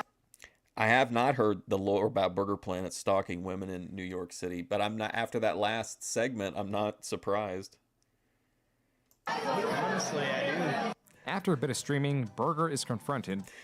Everybody hates him. Yeah, you can tell. Like, this is so bizarre. By Omega. That's a fucking neckbeard if I've ever seen one. Hey, what happened to you said that you're gonna quit streaming? Yeah, because that was a lie, right? That was a total fucking lie. Who is this Karen that came over? It's like, hey, you said you weren't going to stop streaming. You're live right now. Oh, come on, bro. Well, just for viewers? No, I've done that before as a joke in my Discord. Omega is not a creator necessarily, but is attached to a creator. He is a mod of Dr. Disrespect. After about a minute of their conversation, Dr. Disrespect, outside of Dr. Disrespect has his moderators moderating people in real life. his persona, or just Guy Beam, is seen tapping Omega on the shoulder, which is when he begins following him, and Burger begins... Oh, big mistake, Dr. Disrespect poking his head up like that. Big mistake with Burger Planet on the prowl. Following Omega. Hey, how you doing, Joe? Shabatoni. But now with alcohol in proximity and Guy just outside of frame, the chaos begins to unfold. Can I get some too? Let me get a little something over here. Can I get some of that? Can you grab it for me? Oh, yeah. It had to be such an uncomfortable vibe. How is this guy like? How's he withstanding it? Are you streaming right now? Yeah, I just can't believe Are you streaming right now? this guy. Unbelievable. Look at Dr. Disrespect reading the chat. I love it. This is like a Renaissance painting to me. I'm gonna get this made into a painting. Great moments in live streaming when Burger Planet lit the fuse on the self-destruction of Dr. Disrespect. Where's your chat? By the way, 600 viewers. Oh my god. Imagine telling a guy that gets like 50k viewers that you've got 300 people. What is it, 600 people watching? Whew. Guy, instead of pushing Burger away, allows him to finish his spent. Oh my... Is this another guy from Dr. Disrespect's crew? You highly dislike both individuals? Yeah. But I can appreciate watching them, you know, interact with each other. Drink, and is open to being on stream. Are you streaming right now? Yeah, I have 700 people watching. Damn, that's crazy. Yeah, it is crazy. Can I say hi to your chat? Hey, I can still do shit. See the guy right behind the tall guy? That's Dr. Disrespect. No way. Oh my god, he's back on Dr. Disrespect again. I did not pause this at this point intentionally. Here? Guys, I'm right next to Dr. Disrespect. Burger Planet, dude! Burger Planet, yeah. Have you heard of my name? Oh my god. This is so great. One of my favorites. Are you for real, bro? It's in and out. This guy's like 6'8". 6'9". He's like 69. Burger, now gravitating towards who was revealed to be Dr. Disrespect, makes it a priority to film him. But then Guy is seen talking to a woman where Burger holds a shot for a couple seconds before getting more alcohol. A single conversation with a stranger is not very significant. Though as the party moves outside, Burger, still following Guy, pans his phone and once again, the woman is seen next to Guy. It was outside that Guy and his group of friends were having enough of Burger, which is when the streamer They were having enough of Burger. Jericho confronts him. What should we do next? Oh no, can you imagine? Jericho lectures you? Like, no fucking way, dude. I think they're gonna go away. What are you gonna do next? I'm going into my apartment, but there's... Again, these are just two people that just seem like It seems like an acid trip to see them interacting with each other. Nah. But there's probably that? people over there. Don't push me. Thanks. Never touch me. Hey, I'm impressed that you know that I'm Burger Andy, though. Bro, I like your shit. Oh, you watch my shit? No, I watch you and I see stuff. I'm just saying, you mind giving them their personal space? personal space. Awesome. I appreciate it, man. Yeah, you're my homie. Burger then moves to a different group. Then about 5 minutes pass, and he goes back to Guy's group, where he is confronted by Jericho once again. What about you, chat? Would you let Jericho tell you what to do? Hey, you do not have. You cannot tell me I cannot talk to anyone, bro. No, I think you're cool. I love this. You know that they did not. That first of all, they don't even want to be around this guy. And then these are people who are used to being treated like, you know, streaming royalty. And then this guy absolutely doesn't care. He's bragging to him about his 600 viewers and, you know, shitting on him. Now he's saying like, I'm in public. I can film if I want to. Cool, but I'll talk to who I want, man. You're Okay, right, absolutely. But these people have expressed that they don't want to talk. It's all good. Just, do you mind? Like, isn't it weird how the people in the streaming world, when they're holding the camera, they feel like there should be like no boundaries, like everything's content. But then whenever it shifts like to this, and this guy's not even doing like an expose or something, he's just shooting random IRL footage, and they're like, "Oh, we need our privacy, please," even though we're in public. Appreciate it. Burger then goes to a different group, and then finds himself talking to Guy 10 minutes later. What are your plans What are you doing? Oh my god. You're killing it right now. Oh, sorry. Can I do a video? Oh, shit. But I love you though. I appreciate it. That's a big setup. Burger talks to Guy off camera, where the woman Guy was talking to. This is probably what a real-life version of Caddyshack would be like. You have a bunch of rich, privileged people, and then this one oddball is dropped into the group. That's kind of the vibe I get from it. Who is also holding a separate conversation.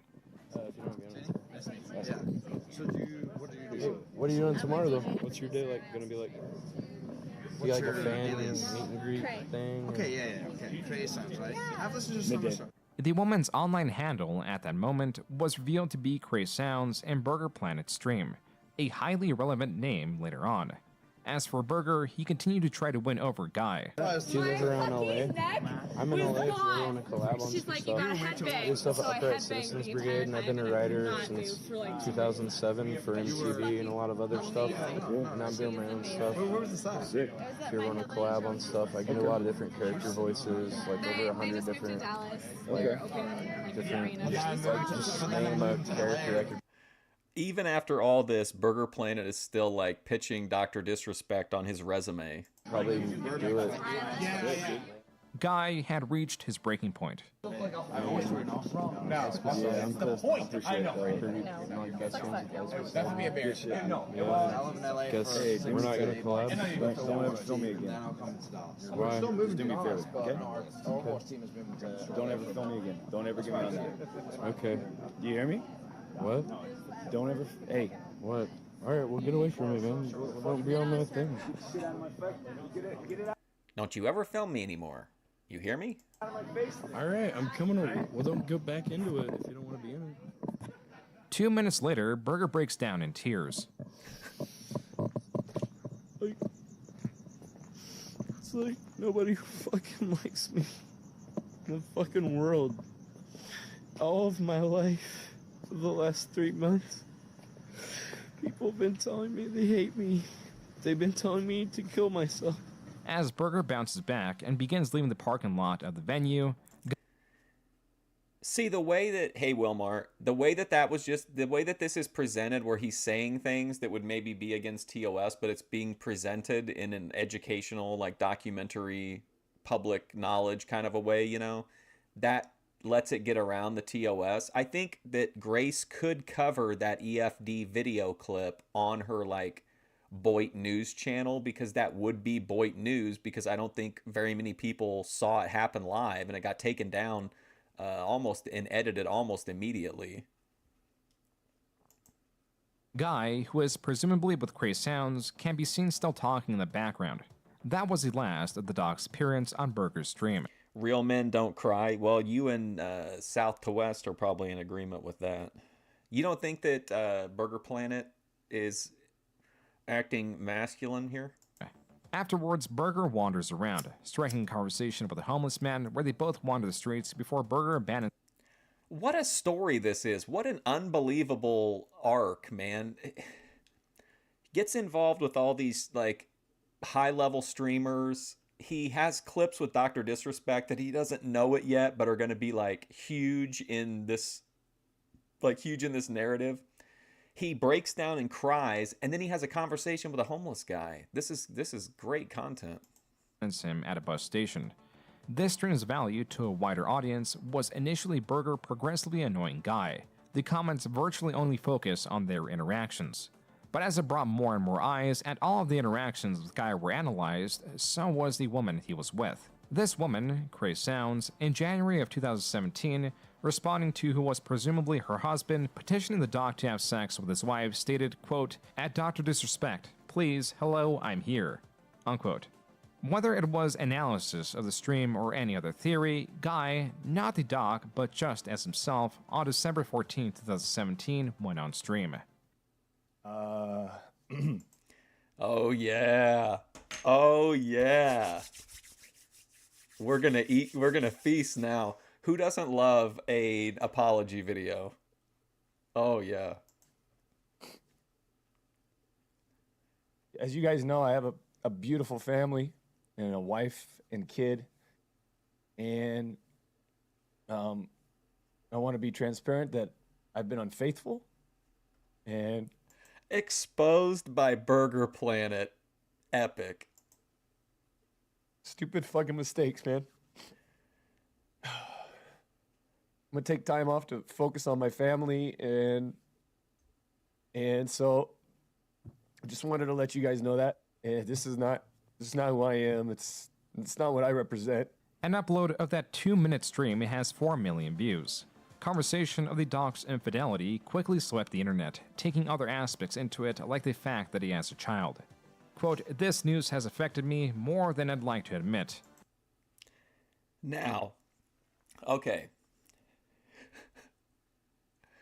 It is just so mind-blowing to me that out of every possible scenario that could have happened on our timeline, we get the timeline where Dr. Disrespect's marriage is like his personal marriage business is brought out into the public eye because of Burger Planet. It's just absolutely insane.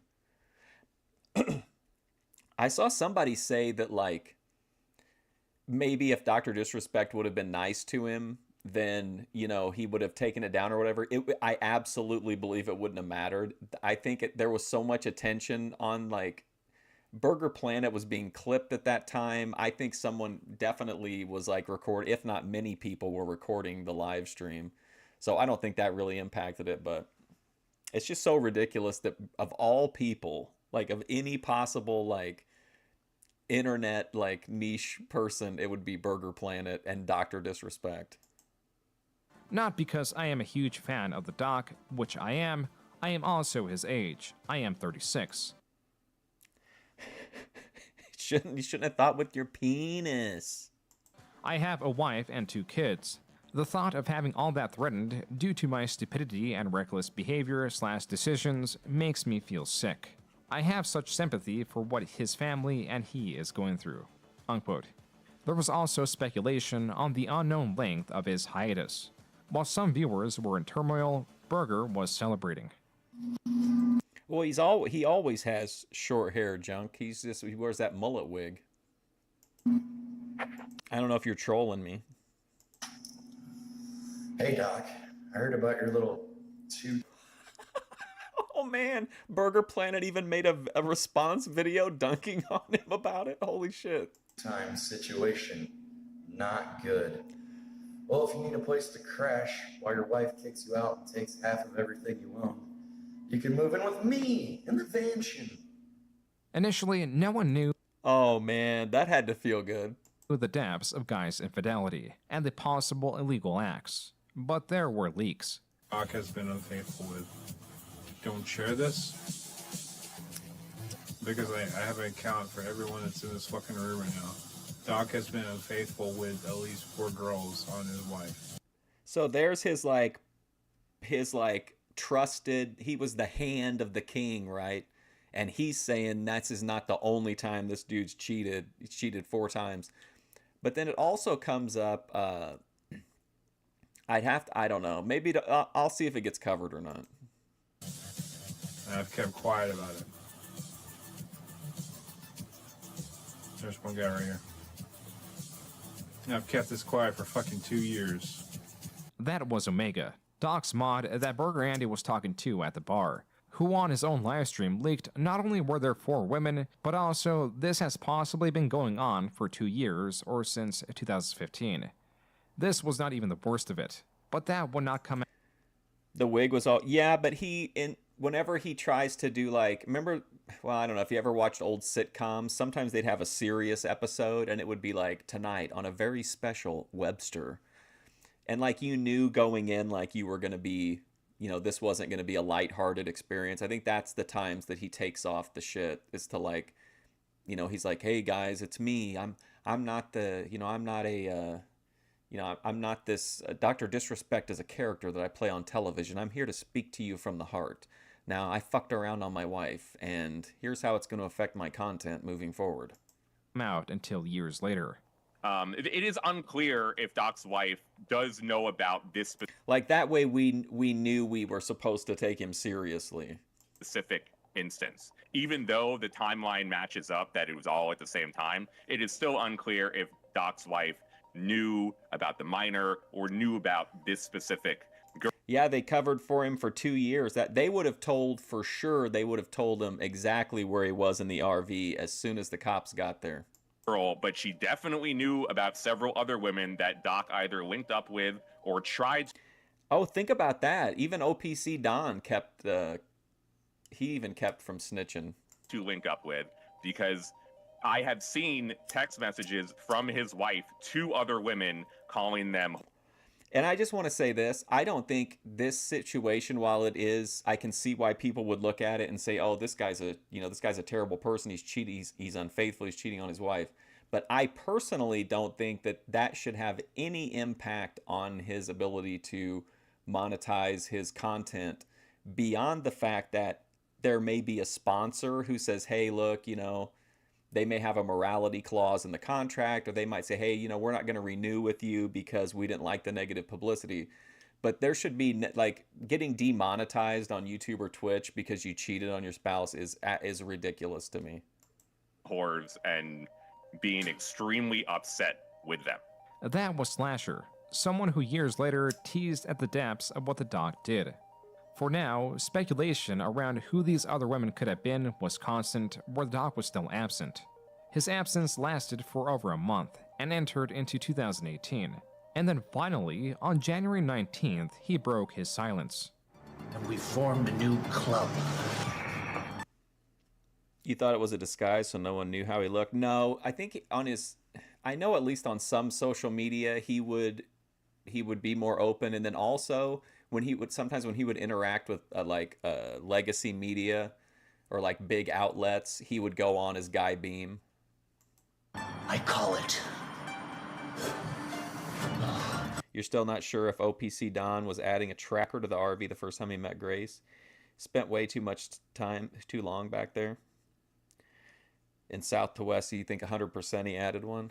Well, I'm looking forward to going deeper into the OPC arc. I think the Grace content for a little while is going to be focused on that, just because I have so many questions with how things have played out. I need to fill in the blanks.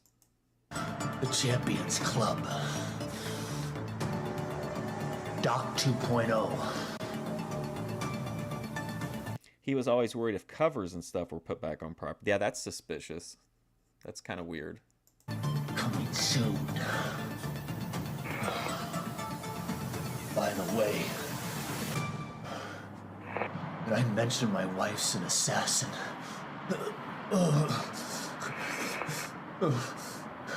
Correction. This is the equivalent of whenever somebody cheats and you have to have a joint Facebook account. He's like, hey guys, here's my wife. She's going to be prominent in the content from now on. She's a deadly assassin. This tweet ends with the date February 5th, and as seen in the video, the dog was still with his wife. And he did come back on February 5th to his most viewed stream by a significant margin. It peaked at 363,000 viewers. The following streams, while not as bombastic, still retained impressive viewership. He was now dedicating himself to his stream schedule, continued to develop bits like his RoboDoc model. His wife continued to be interactive on stream and primarily bringing in food, and there was more development to his bits and a continued fleshing out of the character. Even on YouTube, he began uploading condensed. Do you think anytime she brought him down food, he had to have his DMs visible on the screen? Versions of his streams. Typically, these contain. Well, I guess not, actually, sadly. As we'll find out, she wasn't keeping track of his DMs, I guess. That was kind of a bad joke on my part. Some form of monologue, update on important information around the dock, and certainly have gameplay footage with the inclusion of music that is blended well with the gameplay. Are we having a good time in the arena, baby? Yeah, we are. This is why he was calling himself Doc 2.0. But even so, a new model only exposes that the prior one was imperfect. And the Doc's largest imperfection at this time was his infidelity, as it was still affecting him, as viewers quickly realized. GGSNSD, thank you for the $10. It's knock knock. Who's there? The Doc coming into another woman. Thank you for the $10. Manimal, thank you for the $20. Can we have some motherfucking firm handshake? Let's go.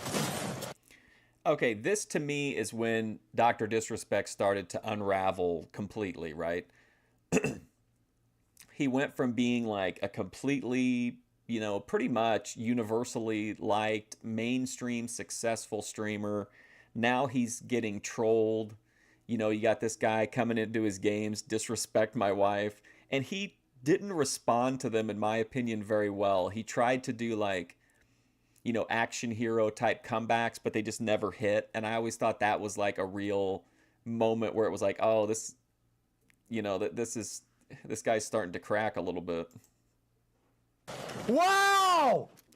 He'd be like, oh, disrespect my wife, huh? Well, I'm gonna bop you in the nose. Or it was just always something really lame that he would say back to him. Are you kidding me? Huh? Hey, watch your mouth, huh? Aren't you the loser who cheated on his wife? Yeah, aren't you the one that needs to tighten his braces up? Idiot. Yeah, like that was really bad. Like somebody insults him and he's like, hey, shouldn't you tighten your braces? Aha. Aha. Aha. Get Punk, welcome. Son of Kong, thank you for the $8. Says, hey, Doc, thanks for being an inspiration. You have inspired me to live life the way I want to. Thank you. I have been with 4 different women in the last month. The wife's not happy, but what can I say? Keep being it. All right, thank you for the $8. That was from a compilation uploaded just a month after the Doc had come back. And while this weakness would always be exposed, his infidelity did not entirely ruin his business. While slow, he was easily regaining his brand-friendly status. He was still constantly invited to early access of battle royales, which boosted his numbers. But these were just stepping stones to whatever the next level was. 2 or 3 years, you know, you'd like to work up to that step, whether that's, you know, trying to take the channel to the next level on Twitch currently, or... This is what it feels like when Ben does a VC, because we're getting like the actor behind, and then like on the stream it's the character, but on the VCs we get the real Ben. Or I mean, you know, hearing about how Netflix might, you know, there's those type of adventures. Like I certainly would want to take it to the TV show series. If there's movie opportunities with the character, I'm open to that. As dedicated to achieving this next step as the Doc was, his viewers, particularly the disturbed ones, had their own plans. Man, I'm just not finishing.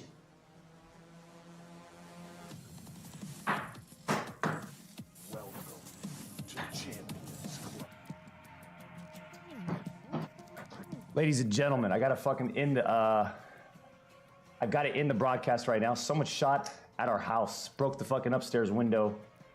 This is the second shot. Someone shot yesterday at our fucking house. and someone shot again right now and connected with the house upstairs, right? You're driving by, right? You pussy! The doc, in what appears to be the following day, came on stream and lightly addressed the shooting. Am I going to be talking about anything related to what happened yesterday, today? No. As a viewer, I get it. If you don't want to talk about it and you just want to go back to business as usual, don't tell me about a real life event in your weird ass character. Like, if I'm somebody that watches you and I'm invested in you as a creator, I don't want to hear you tell me in character about this very real thing that, like, especially because the viewers experienced it like live with him. Like, they obviously weren't there physically, but like, just talk to him. Why do you got to come on and do this shtick with him? Like, just be like, okay, now that we've got that out of the way, champions, let's get back to the, whatever.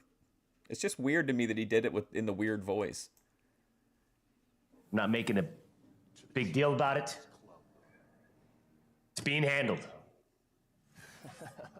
I love being the best. And that's all I'm going to say about it. According to the San Diego Union Tribune, quote, investigators later determined a BB gun was used in the shootings and suspect those responsible may have fired from a nearby park, Lieutenant Amber Baggs said, unquote. Following this event, there were no more acts of violence against the doc, at least not public or to this degree. And as difficult as his stained reputation was to cleanse, by 2019 he was virtually back where he left off. You know, I'm pretty fortunate. Heading into this year, started this year, joining like a super high-end agency, CAA, and the team there, and my business partners and my management. We're just so dialed in at this point. That's nuts to me. Absolutely insane that he got signed with them. On taking things to the next level and doing it right. CAA is a rather high-end agency that retains all forms of talent. From models, musicians, actors, they are world-class. And it appears through his meet and greets and other events likely organized through. How do you hear a BB gun from a park? I don't know. It would still be scary. I mean, in the moment, it'd be terrifying. So I don't. The fact that it was a BB gun to me isn't. I mean, after the fact, it matters, but like in the moment, it wouldn't matter. I think it's weird that people would do that. It's just strange. Like, and I think it cements again that Dr. Disrespect had was, even though he was still getting he still had his fans, his troll community was building through them, that they were propelling the doc's career. And the winner is Dr. Disrespect. I love you guys. And last but not least, my wife, the mom. There we needed Nelson from The Simpsons. Ha ha. This guy's such a phony. Of our 4.5-year-old. He's giving this speech about how much he loves his wife, and then we know what's down the road. Come on. Sweet daughter who just holds it down. You've got a ball of just energy that is just undescribable, and I just appreciate you so much, and I love you so much. Even though there were hiccups, like a short Twitch ban for filming in a bathroom, the doc reprised his role and... There you go, Rush Limbaugh's burner account. You were wanting to know about the bathroom. That's it. It was a big deal at the time. I guess if something's just trending for a little bit and there really isn't more to the story, maybe. But I think it seemed like a bigger deal at the time than just like a 2-second soundbite. Was once again Streamer of the Year now for 2019. And in 2020, things continue to get better. Everyone has a dream, a purpose in life. I'm at the tippity top of the mountain, but I'm only halfway up. I'm in peak condition, and I'm not even in shape. That was from a video announcing the doc's contract with Twitch. The next step up was practically in reach. Even so, the doc was playing with less brand-friendly imagery. I bought a whole bunch of shungite rocks. Do you know what shungite is? Oh boy. Here come the grifts. Anybody know what shungite is? It's a 2 billion year old rock stone that protects against frequencies and unwanted frequencies that may be trapped. protects against frequencies. Is this Dr. Disrespect or Shannon Blake? Traveling in the air. That's my story. I bought a whole bunch of stuff, put them around the La Casa. Little pyramids. The Doc's sincerity comes into question in this partly because of his sarcastic demeanor to You looked up every time you went to a bathroom stall to make sure Doc wasn't in there looking down on you. Yeah, it was really weird. Like, it's so strange that I don't know. I just refuse to believe that somebody who is an industry veteran at this point. He did do decent amount of IRL content, like when he was at events and stuff. He knows how all that works. He knows where you can film and where you can't, and it's just weird to me that that whole thing happened. Twitch contract was your first time knowing he existed. similar things the year prior. 2 commercials already? Wait a minute, it's about aliens though. Let me check it out. Told to make plant medicines by the Star People. Damn, the Star People? What channel is this? Have been able to detect a unified field. Is this the Gaia network? That permeates everything in existence. Well, let me put it this way. All energy in the universe is expressed in motion. All motion is expressed in waves. All waves are curved. So where does the straight lines come from to make the platonic solids? There are no straight lines. So when I took the flower of life and opened it properly, I found a whole new wave conjugations that expose the in-between. I got my crystal right here, Terrence.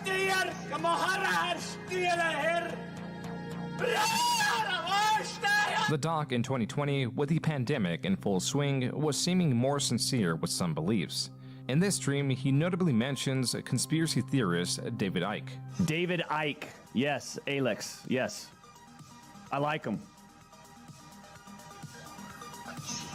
Even if like it's like it just kind of, you know, all it allows you to do is just sort of like, you know, allows you to step outside of the box just a little bit.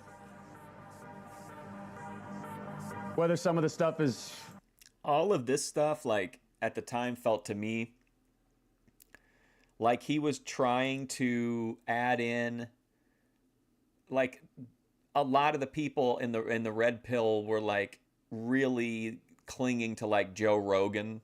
And I always thought this was like him trying to work Joe Rogan type stuff into Dr. Disrespect, because he wasn't political or talked about social shit at all for a long time. And then all of a sudden, like, you started to see it creep in, and eventually it like really overtook it. You have no idea about this mustached man. We're about to hit his stride. not true, not whatever. I think the whole goal though is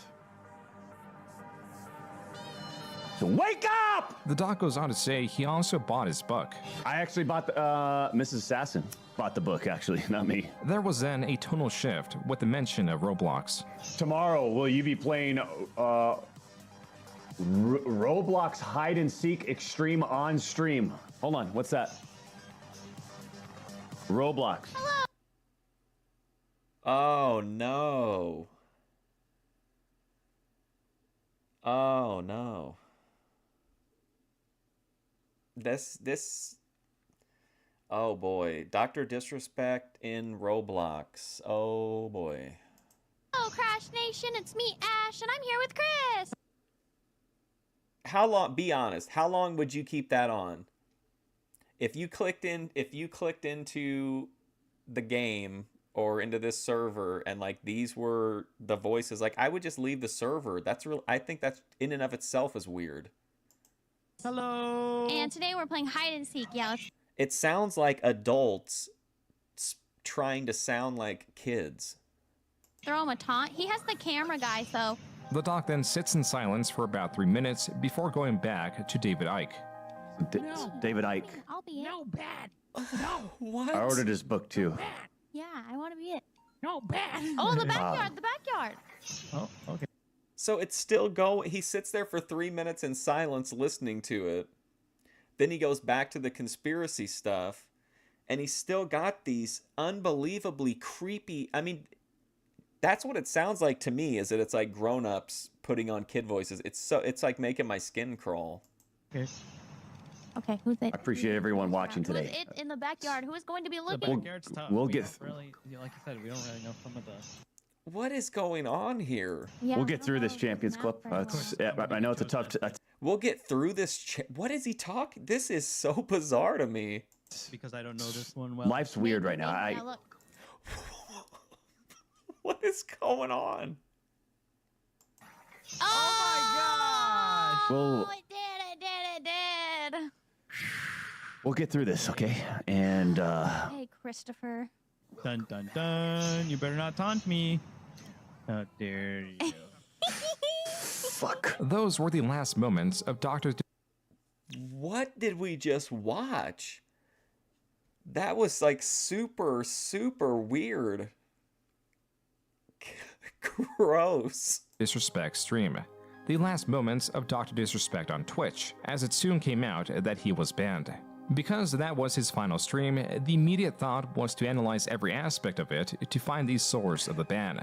Could it be the conspiracy theories or something less obvious? Some attribute the doc's lengthy silence while watching the Roblox video to him reacting to a possible notification of the upcoming ban. But it is also likely that the doc was not in the mindset to stream at that moment, considering his mind was on David Icke. And if he can't recoup his energy and entertain, he will end his streams. And it's like, how do I wake up here? I need to wake up. Like, someone make me laugh. I mean, that was... I'm just going to say it. That was... I mean, the OPC Don stuff almost seems tame now. That was some of the most uncomfortable content I've ever seen. Like, what was he doing in, like, the Roblox room with these weird voices? And then he's droning out. And he's talking about how life's weird right now, but we'll get through it, champions.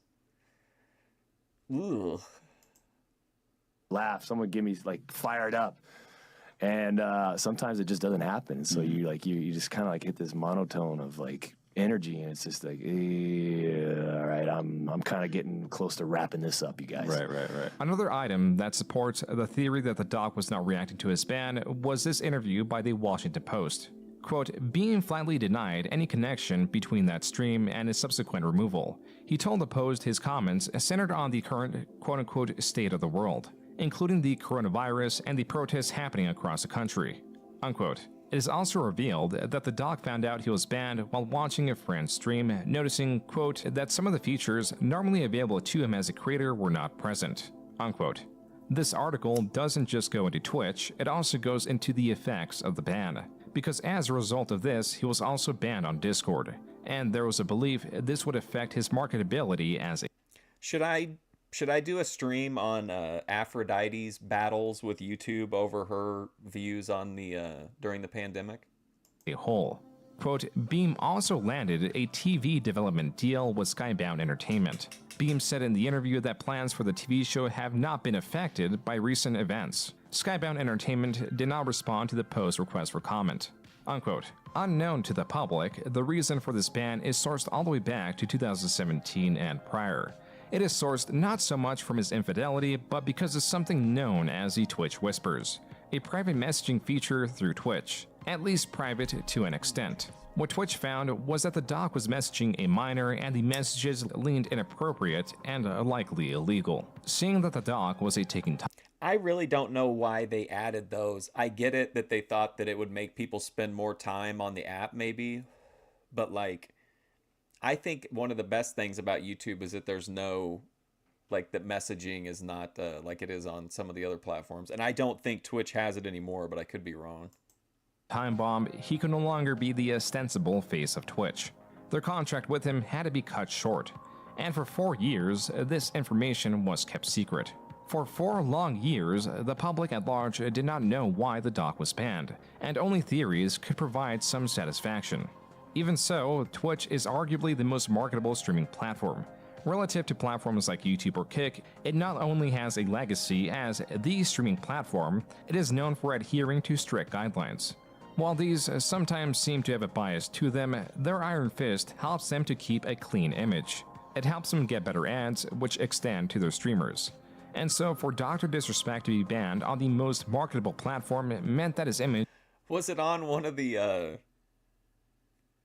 He's saying do a video of when they almost played a beheading during WWE during the COVID times. Are you talking about like when they had the screens out in the audience instead of fans. And I remember somebody got Chris Benoit through, so it looked like Chris Benoit was sitting at a computer watching.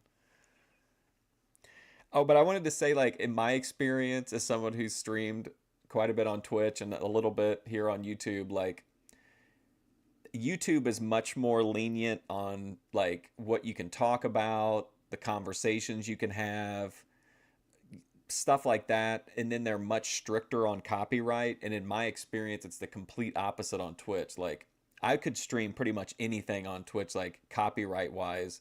But anything that, like, when I would do Alex Jones stuff there, which I know they took that down here, but, like, that was the only thing really that really upset Twitch. I got some warnings sometimes over a couple Thorpe streams, but it was ones that were really heavy on certain terminology. But I just have to, like, explain that I was, like, archiving and analyzing, and then they would usually let me, like, wouldn't hassle me about it. Existed outside of the space, and so just the ban was a drastic hit on his image. This was extremely important to the doc's carefully crafted brand that at this point had a team behind it. One that was trying its damnedest to help him recover from this in the same way he recovered from his cheating scandal. But this would not be overcome. The conversation around the doc and like, for example, I've streamed many Lifetime movies over on Twitch, but the very first one I tried to do here, I think it got shut down in like 20 minutes on a auto content ID match, and I was watching like a recording, not like not even watching a stream. continued to lean towards theories around his ban. Slasher, a person known for the leaking of information, the day the doc was banned, tweeted, quote, "Look, for several hours now, I have been told from credible sources the reason Dr. Disrespect has been banned. However, due to the importance and sensitivity around the subject, I have refrained from going on it. I don't feel comfortable with it currently." I think in this situation, why would you send this tweet other than you want to stir something up? I think it's weird whenever, I guess if you think that's going to open up a larger conversation and your hands are tied or whatever, but it just seems weird. Like, just, I guess he can't say because he can only say what his sources let him say, but it just seems like it's so vague. Like, I get the intention behind it, and it was information people needed to know, but I just think this was a weird way of going about it. Unquote. This was a terrible move on Slash's part. One that was likely meant to garner interest to be able to publish his findings through a credible publication to protect himself from a lawsuit. In reality, it just brought frustration from a heavily curious internet mob. And to that, he would greatly regret this tweet as it became memed to no end. Wherever he went, this tweet and or just the claim of knowing why the doc was banned was sure to follow him. Also being discussed were theories around what the doc's next move could be. The doc, through this tweet, reaffirmed that he would be coming back.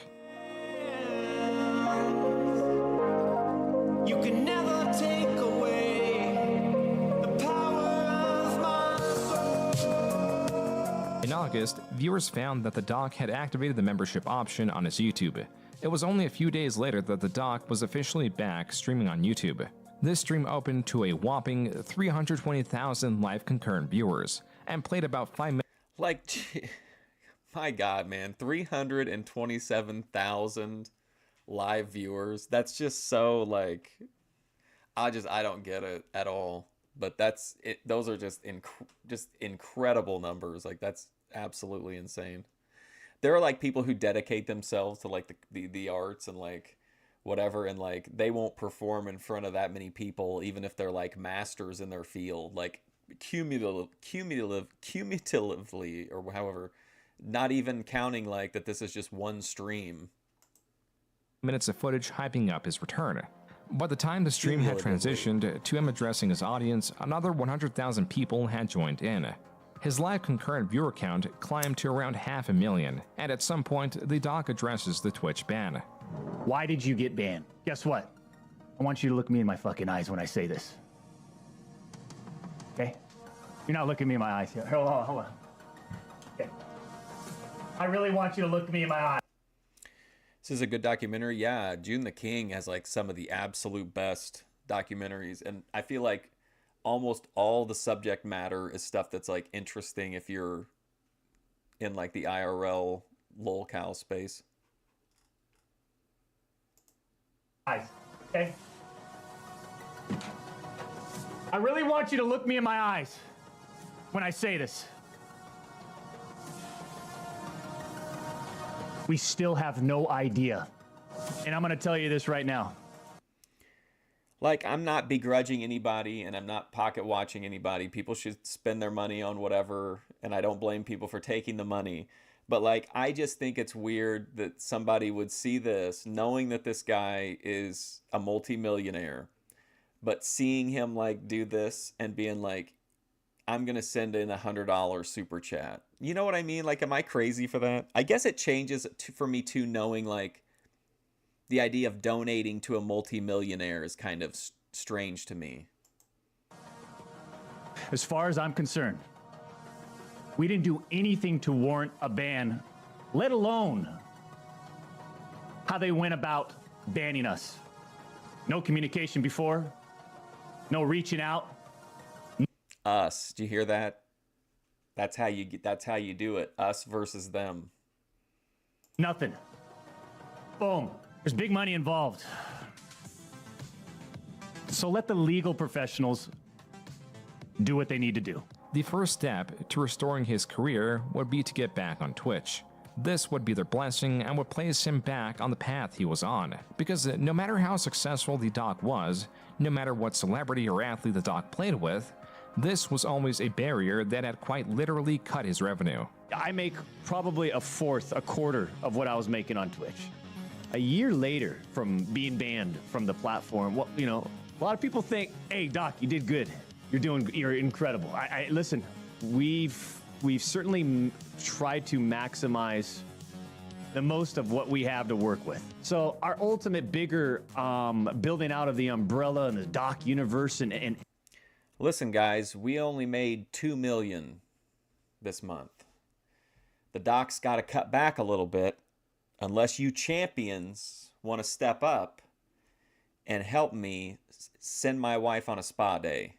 I need $427 in my account immediately. Everything. Whether it's obvious or not, the blacklisting, the shadow banning, it's happening. Oh, give me a break, bro. Come on. Everybody thinks they're shadow banned.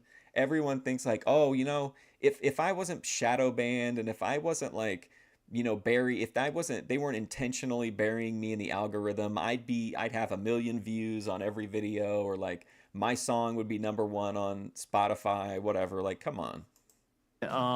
And as well as you think we're doing, and I think we're doing well enough. I'll tell you, man, We're doing well enough, but I need your help if we're going to get to that next level. This is just e-begging. This is just thinly veiled e-begging, yet like he doesn't get called out for it. And it's a multi-millionaire that's panhandling. And extremely disheartening. It's been a...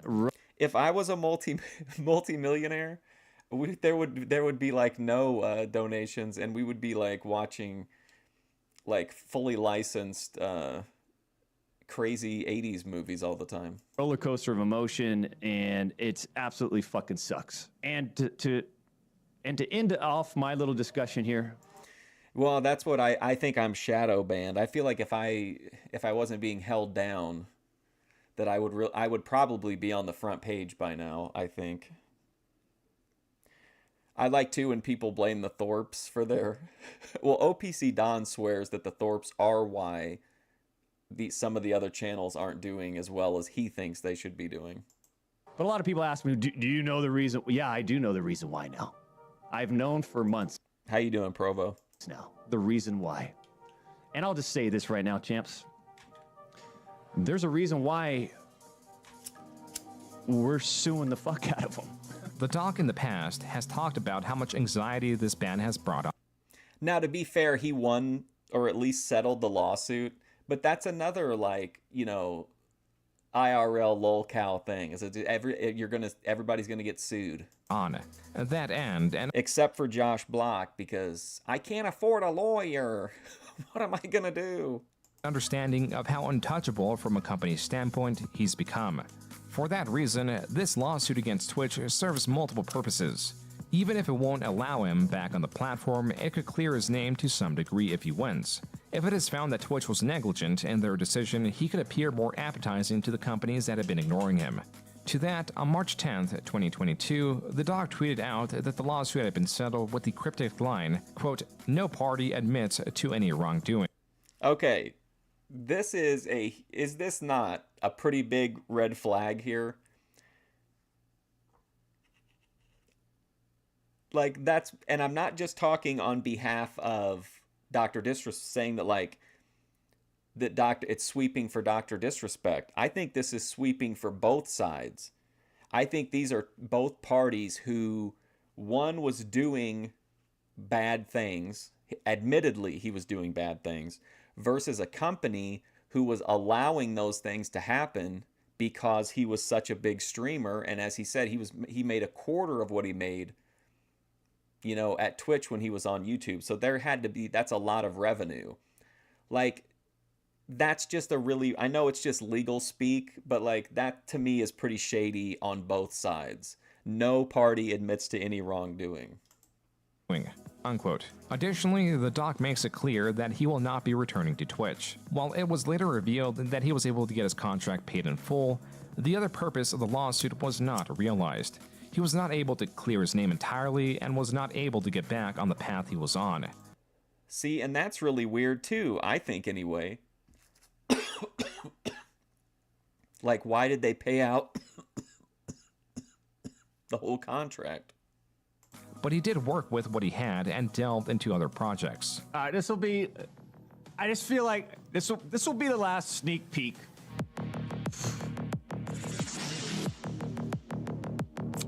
You know what one of the biggest draws for me with video games? You know, there's this level of intensity built within the narrative of the competition. And I think that's just so important in video games. And I feel like his like slow way of talking and veering off all the time is like how I get after like hour 2 of the stream. There's not enough doing that. This was a stream in August of 2021, where the doc was expressing his ambitions, sharing sneak peeks of his upcoming projects by showing off concept art. By the text attached to the bottom of the art, one can come to the conclusion that this was an extraction-type game, like that of an Escape from Tarkov, but less grounded in reality. Though his ambition finally formed into something, no one truly knew how much of a role or even what role Doc was to play in creating this game. It was 4 months later that the Midnight Society website launched with the same concept art that Doc teased at. And at the bottom of the screen was Doc as the co-founder. This was updated the following day with the additional text, quote, 6'8" visionary, unquote. This confirms that he was not just on board in this project. Hold on a second. Can we add Dr. Disrespect to the list of Thorpe lawsuits? I'm pretty sure everyone knows Ben as the 6'8" visionary. I could be wrong though. I feel like that's well established. For the singular game or just an advisor or the like. He was integral to the studio. And with his persona, the Doc, instead of Guy Beam, tied to the studio would be its marketing force. Listen, in regards to NFTs, you don't have to have NFTs to play the game. Oh boy, see? NFTs now. Come on, dude. It doesn't change your experience of the game once it releases, and it'll continue to be free to play, right? You can't buy your way to win. However, for those of you who want to get more involved, there are ways to do so involving NFTs. The chat's reaction was mixed when talking about non-fungible tokens mixed into the game, but the doc was seemingly sold on including them. Quote, imagine trying to extract with an item you discovered. I understand if, like, I still don't, I mean, obviously, you know, a scam's a scam, but it's much easier for me to kind of understand why, like, a smaller streamer might take on a sponsor that's kind of shady or whatever. But like, this dude is a multi-millionaire. He's got a gaming studio. He's got all these brand deals. Why does he have to do something that's so shitty for like just that little bit of extra money? Like, it just doesn't make sense to me. Like his fans have funded this unbelievable lifestyle, and at the end of the day, that's who did that. He's popular because they chose to come in and watch, and they chose to come in and donate. And now that they've given him this, this dream lifestyle, he's like, how can I go back and like fuck my fans? Like, well, I mean, literally in his case, but like, I don't understand that mentality. Like, those are the people that got you these millions of dollars. Wouldn't they be like the most, like, wouldn't you want to give them the best possible experience when you get to that point? Worth $100,000 on the chain. Think about entertainment. Once Ben clears up these false charges, he'll start legal action against the detractors. Well, Grace said they've already got a lawyer working on the landlord case. Value as a viewer, let alone player. A new PvP experience is upon us. Unquote. While the doc does have unique ideas, the view on NFTs, largely due to the environment of fraudsters they come with, mixed in with a strange culture, does not make for an overall appealing aspect of the game. But then again, another reason for its inclusion is to fund the game. This is no quick cash grab. We're not interested in it. It's pretty obvious what the message is and our intention behind it. Like, I feel like if I became like successful and I was like, oh my God, we have like, thousands of members or whatever, like, I'd feel like, okay, since we have like since there are like thousands of members that are paying this monthly membership, then what's the point of having ads on the VODs, right? Because what you're making people sit through commercials for like pennies when they're giving you like dollars over here. And so like I would be like, oh, since we've had this many memberships, like we're turning all the ads off like on the VODs and the live stream, since we don't need that, since that's a minimal part of the income that's like a huge inconvenience to the viewer. I would be looking for ways to do stuff like that rather than like, how can I tighten the vice on these people even more?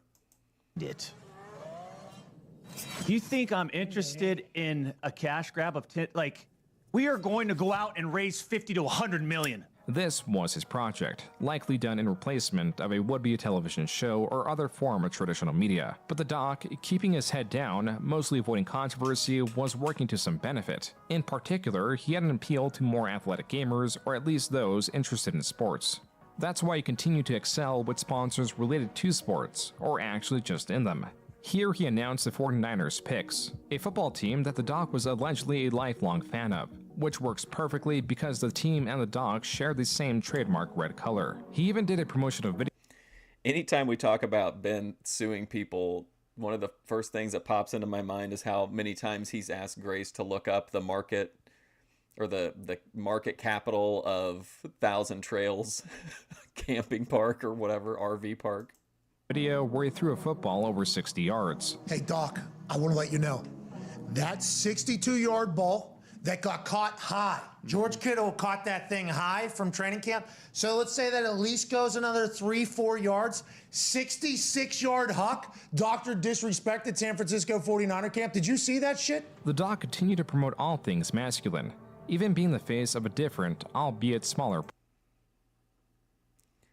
See, Ben could totally be Liquid Disrespect. He could do both sides, too. He could be Liquid Guy Beam. Project. How can one person win so much? Old school gangster era Ben Thorpark. But a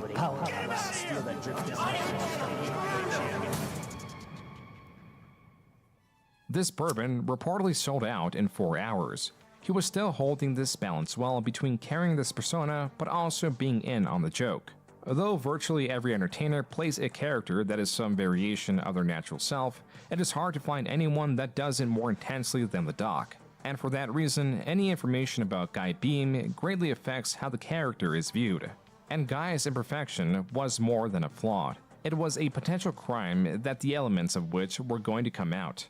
Just not from Slasher, who teased heavily of it in the past. For several months now, I've been told from credible sources the reason that Dr. Disrespect has been banned. However, due to the importance and sensitivity around the subject, I have refrained from responding or telling anyone. You are gonna get so much hate. Like, do you jerk off to this? Like, oh no, it's never good to see Hassan. What do you mean, dude? People are gonna be so mad at you.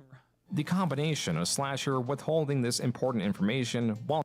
Yeah, I don't either, South to West. I was saying before, I was kind of a fan at first because I liked like the old school nostalgic vibes, but then I kept like, it just wasn't, I didn't, it grew old pretty quick. I thought it was going to be like something he brought out on like special occasions or something. While simultaneously coming on live streams when the only value he held was through this information was infuriating. I definitely I would never see myself donating any money to him, that's for sure. To many, and that did take its toll. I ruined my reputation and essentially my career because of this tweet, and that put me into extreme depression and was one of the most significant reasons I left the internet for basically 2.5 years, and I did not tweet. That clip was Slasher reflecting on the backlash he received after the information about the doc and his messaging a minor had come out. My memory is really bad because this was like 2 years ago. But like, I'm just saying I don't understand the appeal, but like I can in general understand why people would like it. Like I'm sure people would be like, think it's weird that I like watching Vegan Patriot vape and complain, like, so I get like different tastes. And I was in Outpost buying a minicopter, and I remember someone saying Doctor's Disrespect got banned from Twitch because he was messaging underage girls on Twitch. Why he said that? Wait, what? That's not it. We're about to learn all about the DMCA process now. That's what I'm saying. What I heard in Rust. Did he say that? Why did he say that? He must have heard it. Am I not allowed to say what I heard in Rust? While this does get the allegation correct, it was posed in the form of a rumor, and while it did get some traction, it did not compare to this tweet. Not from Slasher, but from Cody Connors, an ex-employee at Twitch, or rather, former head of partnerships of Twitch, that on June 21st, 2024 stated, quote, he got banned because got caught sexting a minor in the then existing Twitch Whispers product. Okay, so I didn't know that this tweet existed, but it explains what I was talking about earlier, where when he does the really weird, like, reaction video at the very, I'm assuming it's got to be toward the end of the story. He says something about like that he looked up the dictionary definition of sexting and that like that's not what he was doing. Like I thought it was so weird that he made that reference. He was trying to meet up with her at TwitchCon. The powers that be could read in plain text. Case closed, gang. Unquote. This tweet finally activated the second, potentially final stage of the poison Guy consumed in around 2017. Only now was he bound to lose everything. There was some delay as viewers burned with Slasher's withholding of information knew the attention could be usurped by exposing the reason why, whether true or not. This uncertainty was sourced from Cody's tweet the year prior, stating that he would release the reason why if all 3 of his band's shows sold out. This happened not once, but twice. Can you believe this? I can't believe this. So this guy says, I know why Dr. Disrespect got banned. And I'll tell you, as long as my band's shows sell out the next 3 nights. That is so weird. The second time mentioning Slasher by name. But then there... like, if you really have definitive proof that this guy was endangering minors and you're withholding it because you want your little, like, rock concerts to sell out, that's so gross. Was the corroboration.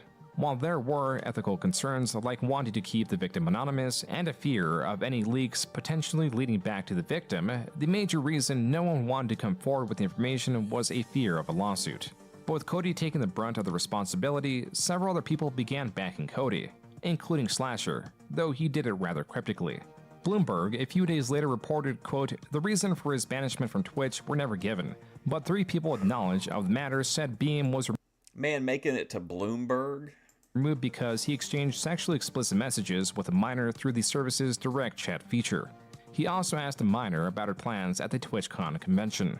According to 2 of the people who asked not to be identified discussing such a sensitive matter, a complaint was later filed with Twitch through its reporting system, the 2 said, unquote.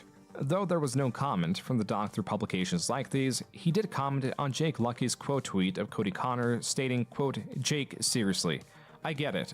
It's a hot topic, but this has been settled. No wrongdoing was acknowledged and they paid out the whole contract. Unquote. This was a grand misplay. There it goes again with like the no wrongdoing was admitted.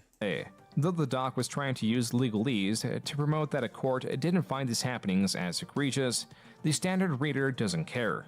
The only appeasement would be a flat-out denial, and this was not that. Then, on June 22nd, the doc stated, quote, "Listen, I'm obviously tied to legal obligations from the settlement with Twitch, but I just need to say what I can say since this is the fucking internet. I didn't do anything wrong. All this has been probed and settled. Nothing illegal. No wrongdoing was found." Okay, I didn't do anything wrong. All this has been probed and settled. Nothing illegal. No wrongdoing was found, and I was paid. Okay. And I was paid. Elden Ring Monday. Unquote. The doc was back streaming Elden Ring Monday. Wow. Playing the recently released Elden Ring DLC. For those that are looking for me to expand on this weekend, not gonna. I already said what I needed to say. I don't give a fuck about this guy.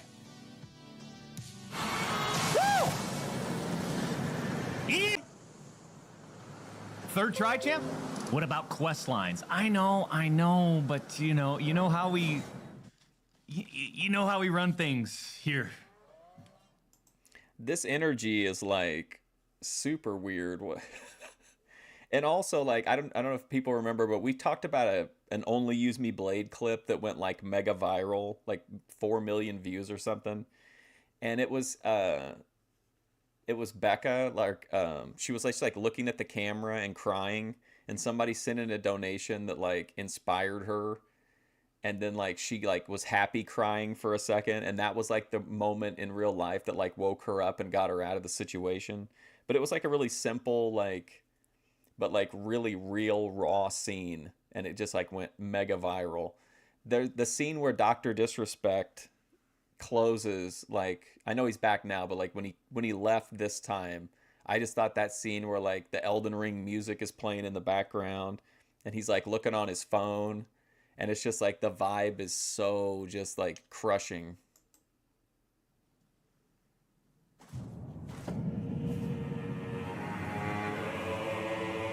The doc sits in silence for nearly a minute, only breathing heavily within that time. He then starts calling out donations as a streamer would. Thank you for the 5. How we feeling, Doc? Says Roy.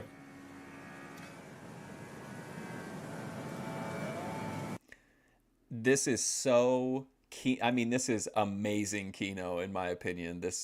What's about to happen. I'll be honest, I'm feeling a little fatigued. Feeling a little fatigued. We came in here, champs. We came in here. High energy. High energy. But I'm telling you, man, I'm just feeling fatigued. When shit like this happens over the weekend, and it just kind of, it's like how many times can I I don't, like, I'm actually tired of being on social media, and I've expressed that over the years, champs. It's just gotten, I don't know, like it's been drained out of me. It's being drained out of me. It's being drained out of my family and I. I did have a sort of a planned vacation coming up, and I think I might just extend that starting today, starting now. It's time to drive into the sunset, says Swervin. Oof, man, I like your style. I mean, Ben is fatigued as well, yeah. I mean, this is so uncomfortable to me. Like, this is such a, like, just a really weird, heavy vibe. It just feels like the end of a, like, well, I mean, not to be on the nose, but like, it feels like it's like the end of like a really dark documentary. It might be time. It might be time to drive in the sunset, champs. It was this that possibly changed the doc's demeanor on stream.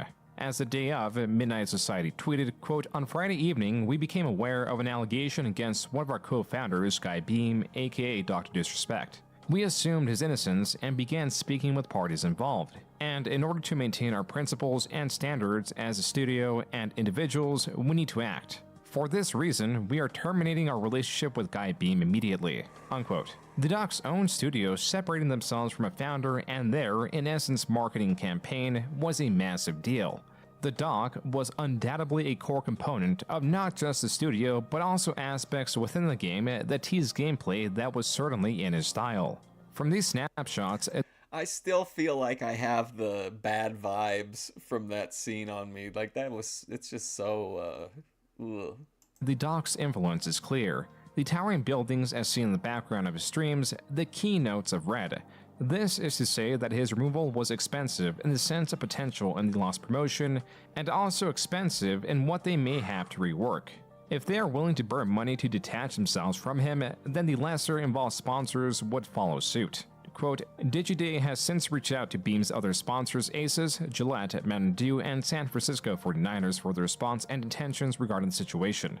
An internal representative of Mountain Dew confirmed to Digiday that the brand no longer..." He's like, well, hey, hopefully nobody heard about this. And then the reporters are calling all of his business opportunities. "Works with Beam and hasn't in some time." Meanwhile, a 49ers spokesperson said, "We take these developments seriously and will not be working with him going forward." A Gillette representative told Digiday that the brand has not had a relationship with Beam for several years. Like working with big corporate sponsors is just a whole different level of like, you have to have personal accountability, because to them, like, you're just one of a million people that are not a million, but you're just one of many, many brand spokespeople. And so like, it's not just about whether or not you're engaging in improprieties. Like, they don't even want people to I think that like the appearance of that, like it's more efficient for them just to drop you because they can bring someone else up, because there's a million people that want those brand deals. So yeah, if there's even like a hint of him talking to minors, like they're gonna probably, most of them anyway, are probably gonna distance pretty quick. Chances are the creator's other sponsors will follow suit. Unquote. And indeed they did. The doc on June 25th, 100 viewer streamer, I don't know about that. A day after detaching from Midnight Society, came back with a statement. Quote, "Let's cut the fucking bullshit. As you know, there's no filter with me. Oh my god. Oh man, this was brutal too. Whew. Always been upfront and real with you guys on anything that I can be upfront about. And I'm always willing to accept responsibility, which is why I'm here now. First and foremost, I do want to apologize to everyone in my community as well as those close to me, my team, and everyone at Midnight Society Game Studio. Were there Twitch Whisper messages with an individual minor back in 2017? The answer is yes. Okay, these are his own words, right? And I'm not passing any, I'm not trying to do anything definitive here. I just want to kind of talk about this statement here. Were there Twitch Whisper messages with an individual minor back in 2017? The answer is yes. That's really in and of itself a little bit weird, because even if it's like this is like a sick kid or something, normally they have like representatives, or like their parent would reach out rather than a kid. So like if a kid did reach out, you'd be like, hey, have your mom or dad call, my agent or whatever at this number, especially if you're a huge person like him. Like, I just don't see very many scenarios where a streamer needs to be in direct communication with like minor viewers. Like, I don't understand what those conversations, it doesn't make sense to me. Or their real intention behind these messages? The answer is absolutely not.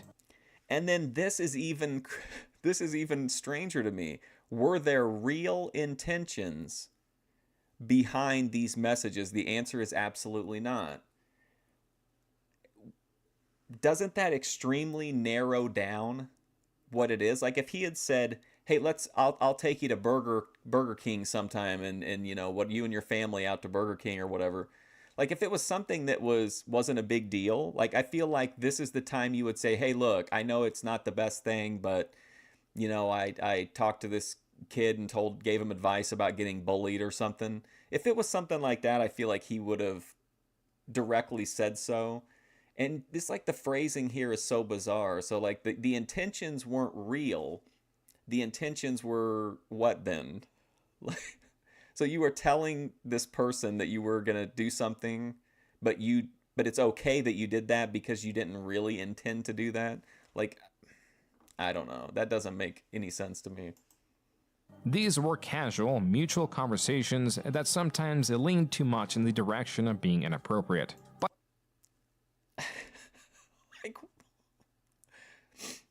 like I don't. Is this not like pretty much a full admission? These were casual, mutual conversations. Why would a grown up period that doesn't know the kid, why would you be having a conversation with a kid? I don't get it. I don't understand it at all.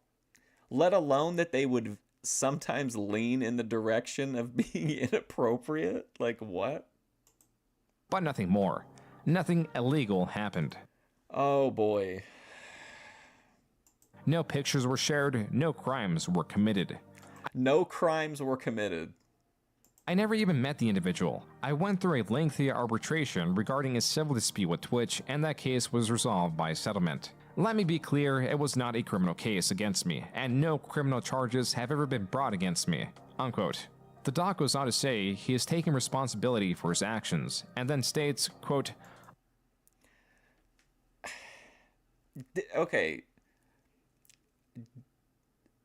Is there anybody in chat who feels like that statement was him, like, actually was him taking accountability for it? Because it didn't seem that way to me.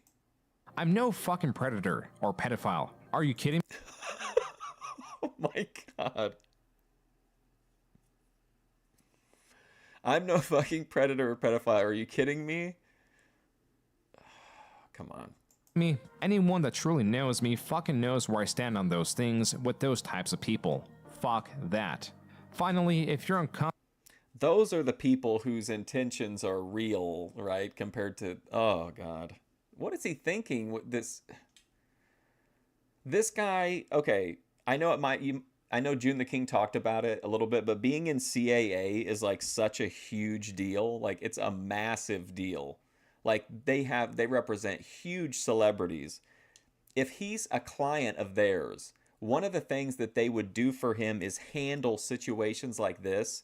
And I bet when they found out he made this statement, I bet his like handlers went absolutely nuts. And he started editing it like almost immediately. with this entire statement and think I'm a piece of shit, that's fine. But I'm not fucking going anywhere. I'm not the same guy that made this mistake all those years ago. I'm taking an extended vacation with my family as mentioned on stream, and I'm coming back with a heavy weight off my shoulders. Unquote. This reads as a more genuine, less public relations infected statement, and an honest one, which was a problem. Whether through anxiety, anger, or something similar, the doc fully admitted to talking inappropriately to a minor. Even without the messages or no criminal charges being brought forward, this acknowledgement is disturbing enough. This was the proverbial nail in the coffin. This tweet was later revised to remove the word minor, but then revised once more to re-include it as people took note. Okay, so he edited it to remove the reference to minor. Then he went back after it was like heavily pointed out. He went back and changed it back. Then the statement was later deleted altogether. But the doc also stated he did plan on coming back, and if he was not done, then neither was the chaos. The falling of these dominoes were getting larger and hitting harder. In late June, Liana Love tweeted, quote, "During that time in 2017 when he was cheating on his wife with not only me, a trans sex worker, but also another woman, and texting a minor, he was also exploiting me by making me give him cam shows with the promise of partnership. After the cam..." Like, I think I touched on that at the beginning, was that, like, he's publicly very anti-trans. And, like, here he is, like, telling his audience, using his platform to say one thing, and then in his private life doing the complete opposite. Same with like the whole red pill thing and the I've learned my lesson. I took my wig off and my sunglasses off and I learned a lesson. Shows he went ahead and blocked me. Unquote. Leanna's evidence is through a video attached to this post showing messages with the doc through Twitter and later Snapchat. Some read, quote, nice. I feel like releasing one now. Yummy. Oh my god. Why is Joon the King reading these? Oh my god. I feel like releasing one right now. Wow. Should I let it go or hold on? Cough if I can nut it, you raw. These are like D-Dog DMs. I mean, I'm gripping now. Boom. Oh my god. Holy shit. Wow. Unquote. The doc had become so untouchable that now even his streamer friends had come out against him. Seeing everything on Twitter, and I read through Doc's tweet, and in that very tweet, he basically confirms that, he was texting an underage girl. Nice. I'm ready to release one. I'm gripping now. Boom. And it went weird sometimes, and look, just to be blunt and straightforward, man, that's inexcusable. It's unacceptable, right? Can't support it. I can't defend it. And look, the boys and I are torn up over it too, man, because we played a lot of games with the guy, and it feels a little weird, but what can you do, So I just wanted to update you guys on my thoughts and how I'm feeling. If he knew that was a minor, and those were the messages being sent. Okay, this is the main argument I feel like people make to defend Dr. Disrespect, is that he didn't know that she was underage until a certain point. I don't buy that, because again, that would be the first thing that you would say, right? Is you would say, hey, look, I was talking to somebody, I assumed age. When I found out that they were this age, then I ceased communications, and that was it. That is something that when you tell the public, that's believable. It's something that would be, it could happen and you not have bad intentions about it. But to leave that vague, if you could kind of, especially if you did it like if you said that immediately, like if that was the truth, leaving that on the table when you could kind of clear your name in a big way, I don't understand it. So I think if that were the case, he would have like directly said that by now. It just, to me, that would just be common sense. I cannot support that. Typically, when a creator alienates an audience with a partisan belief, they reinforce their standing with a different audience. But talking inappropriately to a minor is a bipartisan issue. Even so, the doc did try to get his feet wet. He tried to reframe the character with a tweet that broke his month-long silence. One that shows he is playing chess and that his opposition is playing checkers. I don't understand this. He admits that he sent inappropriate messages to a minor, and now he's saying that it's all part of it's part of a chess game that he's playing against people that think they're playing checkers. I don't understand that at all. Ben Thorpe, Dr. Disrespect meetup. Yeah, I agree. They're both 6'8". The reframing comes from his replies found below. Responding to a user that asked if he was playing with a minor in the photo, the doc responded, quote, good one, she, her. The internet will never... Oh boy. Come on, Dr. Disrespect. God damn, dude. ...fix your real threat, depression, unquote. The doc makes it a point to bring up the pronouns in their bio. Is that not a fantastic username? Wash your crack. And associates it with depression. A core piece of the doc was to trash talk, but to not get personal. Being that this and other replies ratio his own tweets show that this experimentation to appeal to partisan beliefs shows many things. It shows that this experimentation was a failure. It shows how disliked he has become, and why the character does not work when there is such a grievous flaw. On August 14th, he tweeted that he enjoys this vacation too much right now, but will be back soon. Soon in this context was a little over 3 weeks, as on September 6, 2024, the doc was back. Why even, like, if you didn't do it, why even engage with people like that? What accounts that have like almost no, you know, compared to you, if you've got 3 million or 4 million subscribers, would you even pay attention to people that were what people were saying about you, especially if you were innocent? It makes makes you look incredibly guilty if you're like always searching for everything to like argue with people about. With a stream titled The Truth. After over 20 minutes of wait that included his lengthy intro and a game of Wordle, he was finally addressing his audience. I guess since you... Hey, thanks for coming by the stream, everybody. I know we're all here for the news. I'm going to play Wordle. You all... missed the point with... Oh, man. I was floored when I saw this. I haven't seen the whole thing. I've only seen a really short clip, so I'm interested to see if I missed anything that was really out there. My personal statement. Maybe it's time to tell my side of the story. The doc opens by talking about reapplying for his monetization on YouTube, and then delves into the previous lawsuit with Twitch and how Cody Connors avoided the confidentiality that came with the settlement. Cody, why do this? What was the point? This was settled. Okay, I'm not judging. I love Kino no matter what. I'm not casting negativity. Tell me that this doesn't sound like something Ben would do. Calling out these people on like on your platform, these like real life people, like a lawyer or like a journalist that wrote a story about you. Like this is like a Dr. Disrespect VC that goes off the rails. Professionally.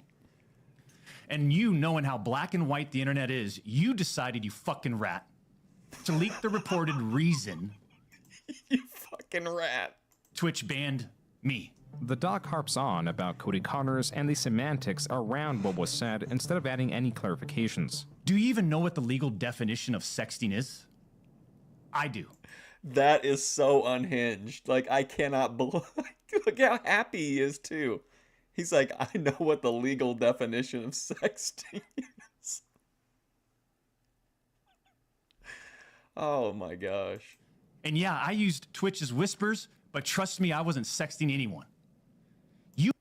Wow. You also said the word minor, Cody. I even made sure that word was emphasized in my statement, edited, etc. Just to make... Okay, see what I mean? Oh, I also know that you use the word minor. And then mentally he's like, oh, he was responding to like, I said that too. I agreed with it. Oh, well, that's why I emphasized it and edited it and so on. Like, that doesn't even, the synapses are not connecting or not firing on this. Make sure these so-called journalists would pick up on it. So he put the word minor in there to lure out the fake journalists, and then he edited it out to really, like, you know, to really own the libs. He edited the word out. This is craziness. This is absolute nuttiness. And boy, oh boy, did they ever, champs. Did they ever go for the fact that you admitted that you had an inappropriate conversation with a minor? Yes, dude, because that's big news. What journalists are going to go, wait a minute, he's admitting to talking inappropriately with a minor? This could be a trap. Get real, dude. This is so much cope. This is like epic cope. When you and all these so-called journalists, Cody, fired off your tweets, did any of you consider that the Twitch user may have been over the legal age of consent at the time? Oh, well, why is he raging on me? I thought we had a good conversation yesterday. And the messages? This was a phenomenally poor start to the doc's defense, primarily because he had over a month to formulate this response with his team, and this... Hey, no, be honest. I was very nice to OPC when he was in here. I asked him questions. I read his answers. I gave him a platform to talk about it. I mean, of course I'm going to say some of the stuff he did was weird. It is. I'm not singular in that opinion, but at no point I said OPC Don is great content. He's an interesting person. I don't feel like I was negative toward OPC Don.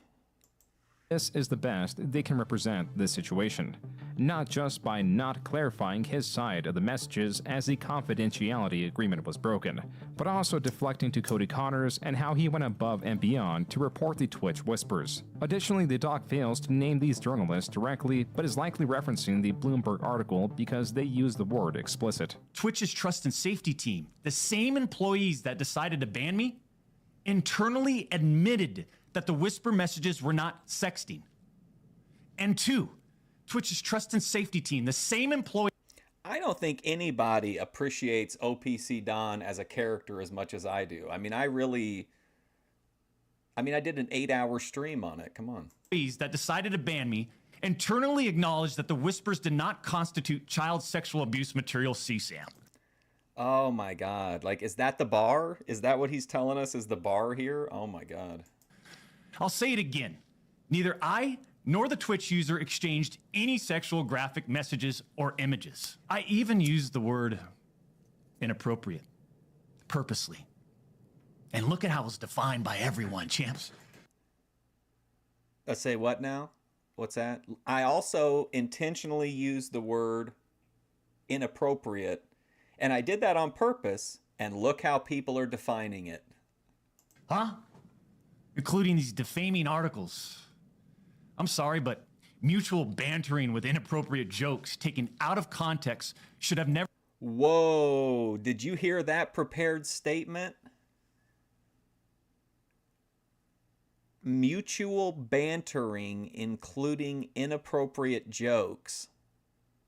Hold on, where we at? 117 even?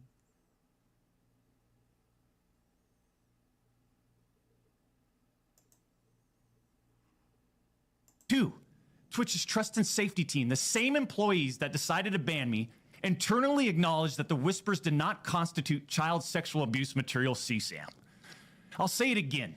Neither I nor the Twitch user exchanged any sexual graphic messages or images. I even used the word inappropriate, purposely.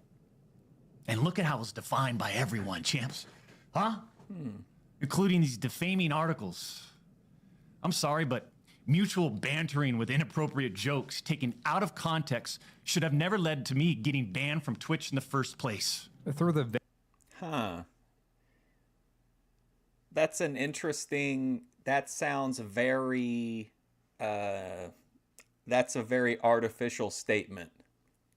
It's very carefully defined words that are very vague and could be taken many different ways. I don't get it.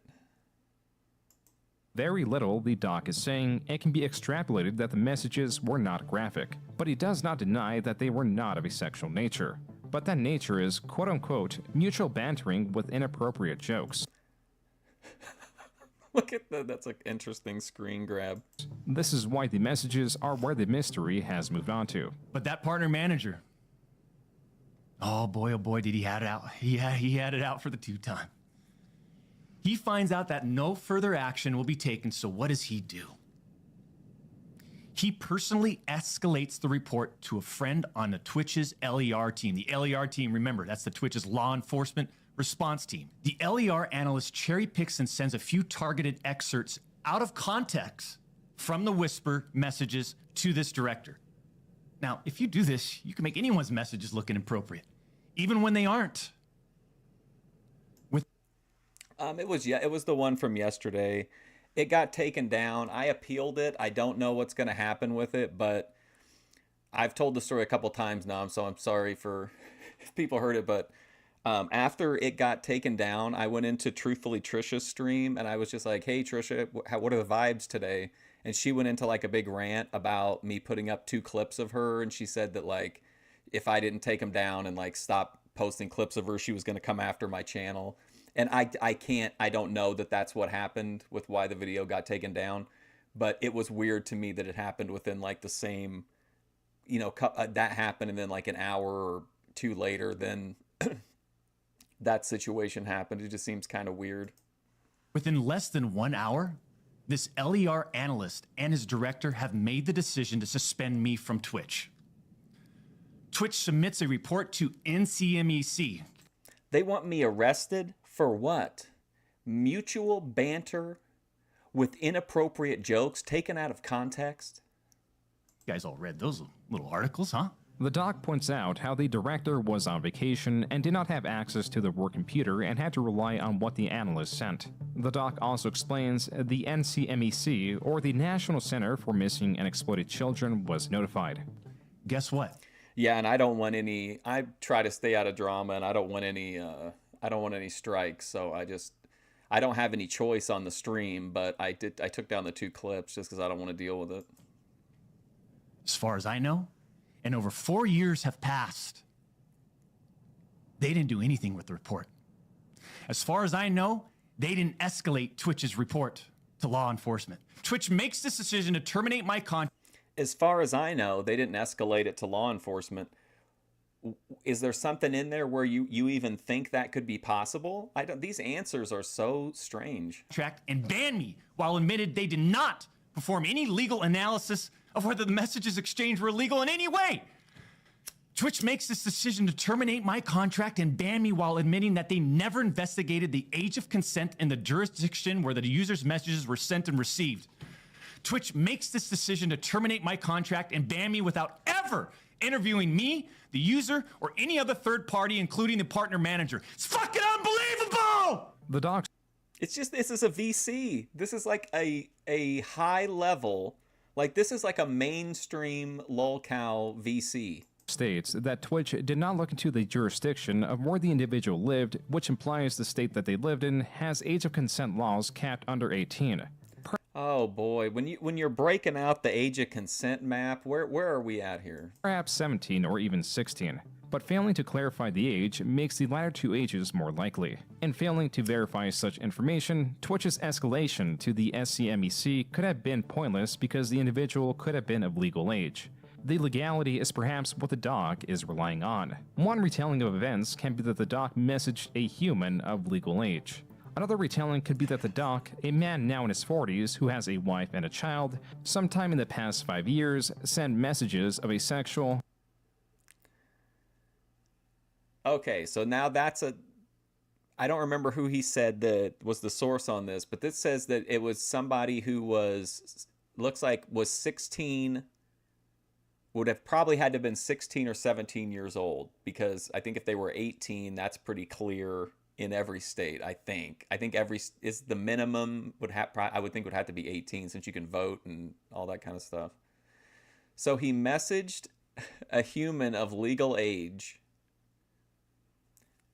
This is worded like a robot is saying it. The doc messaged a human of legal age, sent messages of a sexual but non-explicit nature to someone who could have been. Now see, that I don't get.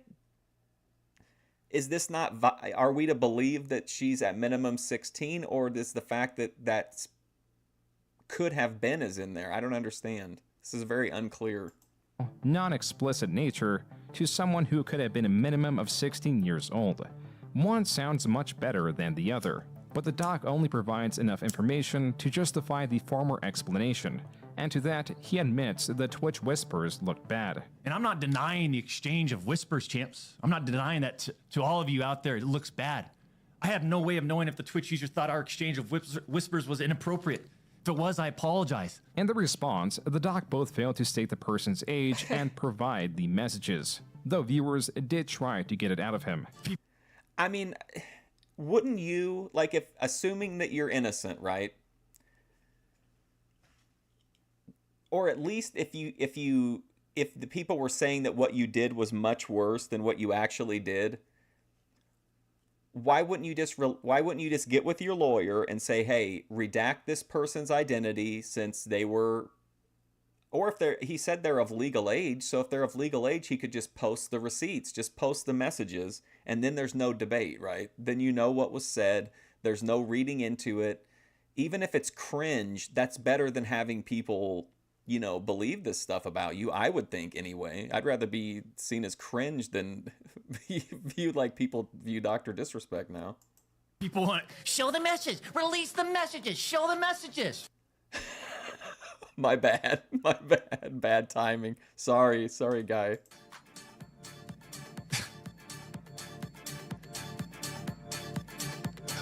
What are we in second grade? Though some did buy the doc's framing of events, many weren't. Is that the best Oh man, this is a terrible story. Happy with his defense. And I understand that he feels the need to defend himself. I know a lot of people are coming at him. And I know his premise and what he's dying on is that what he did was not illegal. And look, I get that. But at the end of the day, you messaged a minor and it was inappropriate. For me, this is not about legality. Things will not be That's how, to me, that's the best reaction I've seen to it so far. I mean, I think that's yeah. Resolved for the doc until there is clarity. Clarity in how old the person actually was. His dancing around facts did manage to convince some of his audience, but even so, his reputation is now tattered. If someone bases like their morality or whether they view something as being a right action on a law, like that's different than obeying a law or, you know, taking advantage of a law. Like it implies to me that the only thing keeping people from doing, you know, keeping an individual from doing really, really bad things is that the line is here versus like, you know, it's like here versus here. Like if that's the only thing holding you back from doing bad things is the law, like something's going on, like mentally. The events sourced from around 2017 have slowly but progressively and painstakingly destroyed Guy's dreams. Every step of the way, he has tried to fight his sour reputation and tempered his ambitions. From his high popularity in terms of acceptance, he was the quote-unquote face of Twitch. He was inches away from developing a TV series around the doc, but that quickly died. He settled on making a game, and that too, after years of commitment and work, was ripped away from his claws. He has been stripped and destroyed. It is unknown what his future entails, but it is certain that his previous goals, that were so close, so tangible, will now only remain in a haunting memory. Because the character Dr. Disrespect, along with his ambitions, have died. Which kind of, you know, it's really not true. I mean, he's still like a multi-millionaire and, you know, what, 50K viewers normally on a stream. Weed was illegal everywhere. Yeah, I'm not saying like there are no instances where like things that are illegal, people would do them. I'm just saying like if something related to like messaging, like when you should have like, when it's appropriate to be like intimate with somebody, if you're out there like advocating for lowering the age of consent, if that's like your main thing, like that's weird to me. Every YouTuber wants to be a star. No YouTuber wants a documentary about them. I think one of my favorite YouTube documentaries is whenever Grace did the live reaction to the Mr. Medicare. And I remember they were like really excited about like the publicity and stuff, and then Medicare was like so outlandish. That was a great like Grace had some great reaction lines in that too.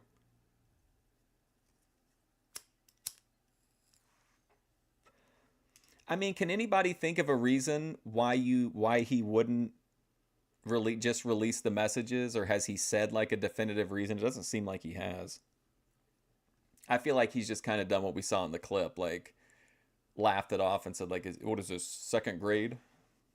I feel like that's the easiest way to do it. And if you're like reputation to that point is on the line, like to whether or not people believe that you're doing something like that, I would think you would want to err on the side of even embarrassment, like I said earlier, just to, so that people, you know, that's just, but I don't know, maybe there's got to be some reason that he's hesitant to release them, and it doesn't seem like it would be like in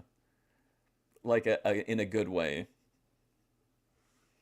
Well, that's Dr. Disrespect. I'm thinking about tomorrow. I was gonna do Truthfully Trisha stream, but obviously I can't do that now. I'm thinking about doing Andy Kaufman's run in Memphis. I know people have probably seen it on like the Jim Carrey movie or in like a documentary or something, but I thought about taking a look at like all of his appearances on Memphis TV, like leading up to the match, and like the commercial appearances he did during that time and like the interviews he was sending in from Hollywood.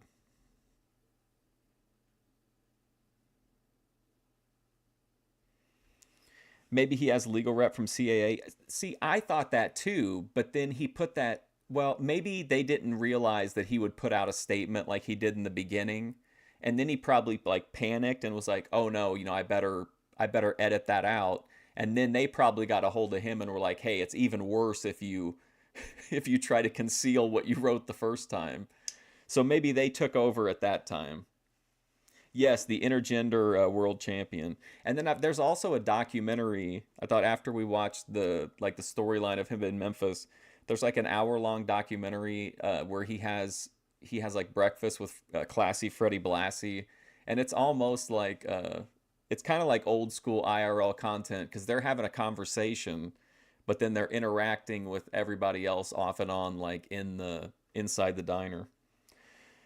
So that might be kind of cool. I don't know. I just think the weird, like, I guess it wasn't really an apology. The explanation videos were just so out there for Dr. Disrespect. All right, well, I'm gonna go. Thanks for hanging out, watching this documentary with me, taking this this journey with Dr. D. I'll definitely be on tomorrow. I'll probably do the Andy Kaufman thing. I think that would be a lot of fun. So thanks for hanging out today, though. I appreciate it.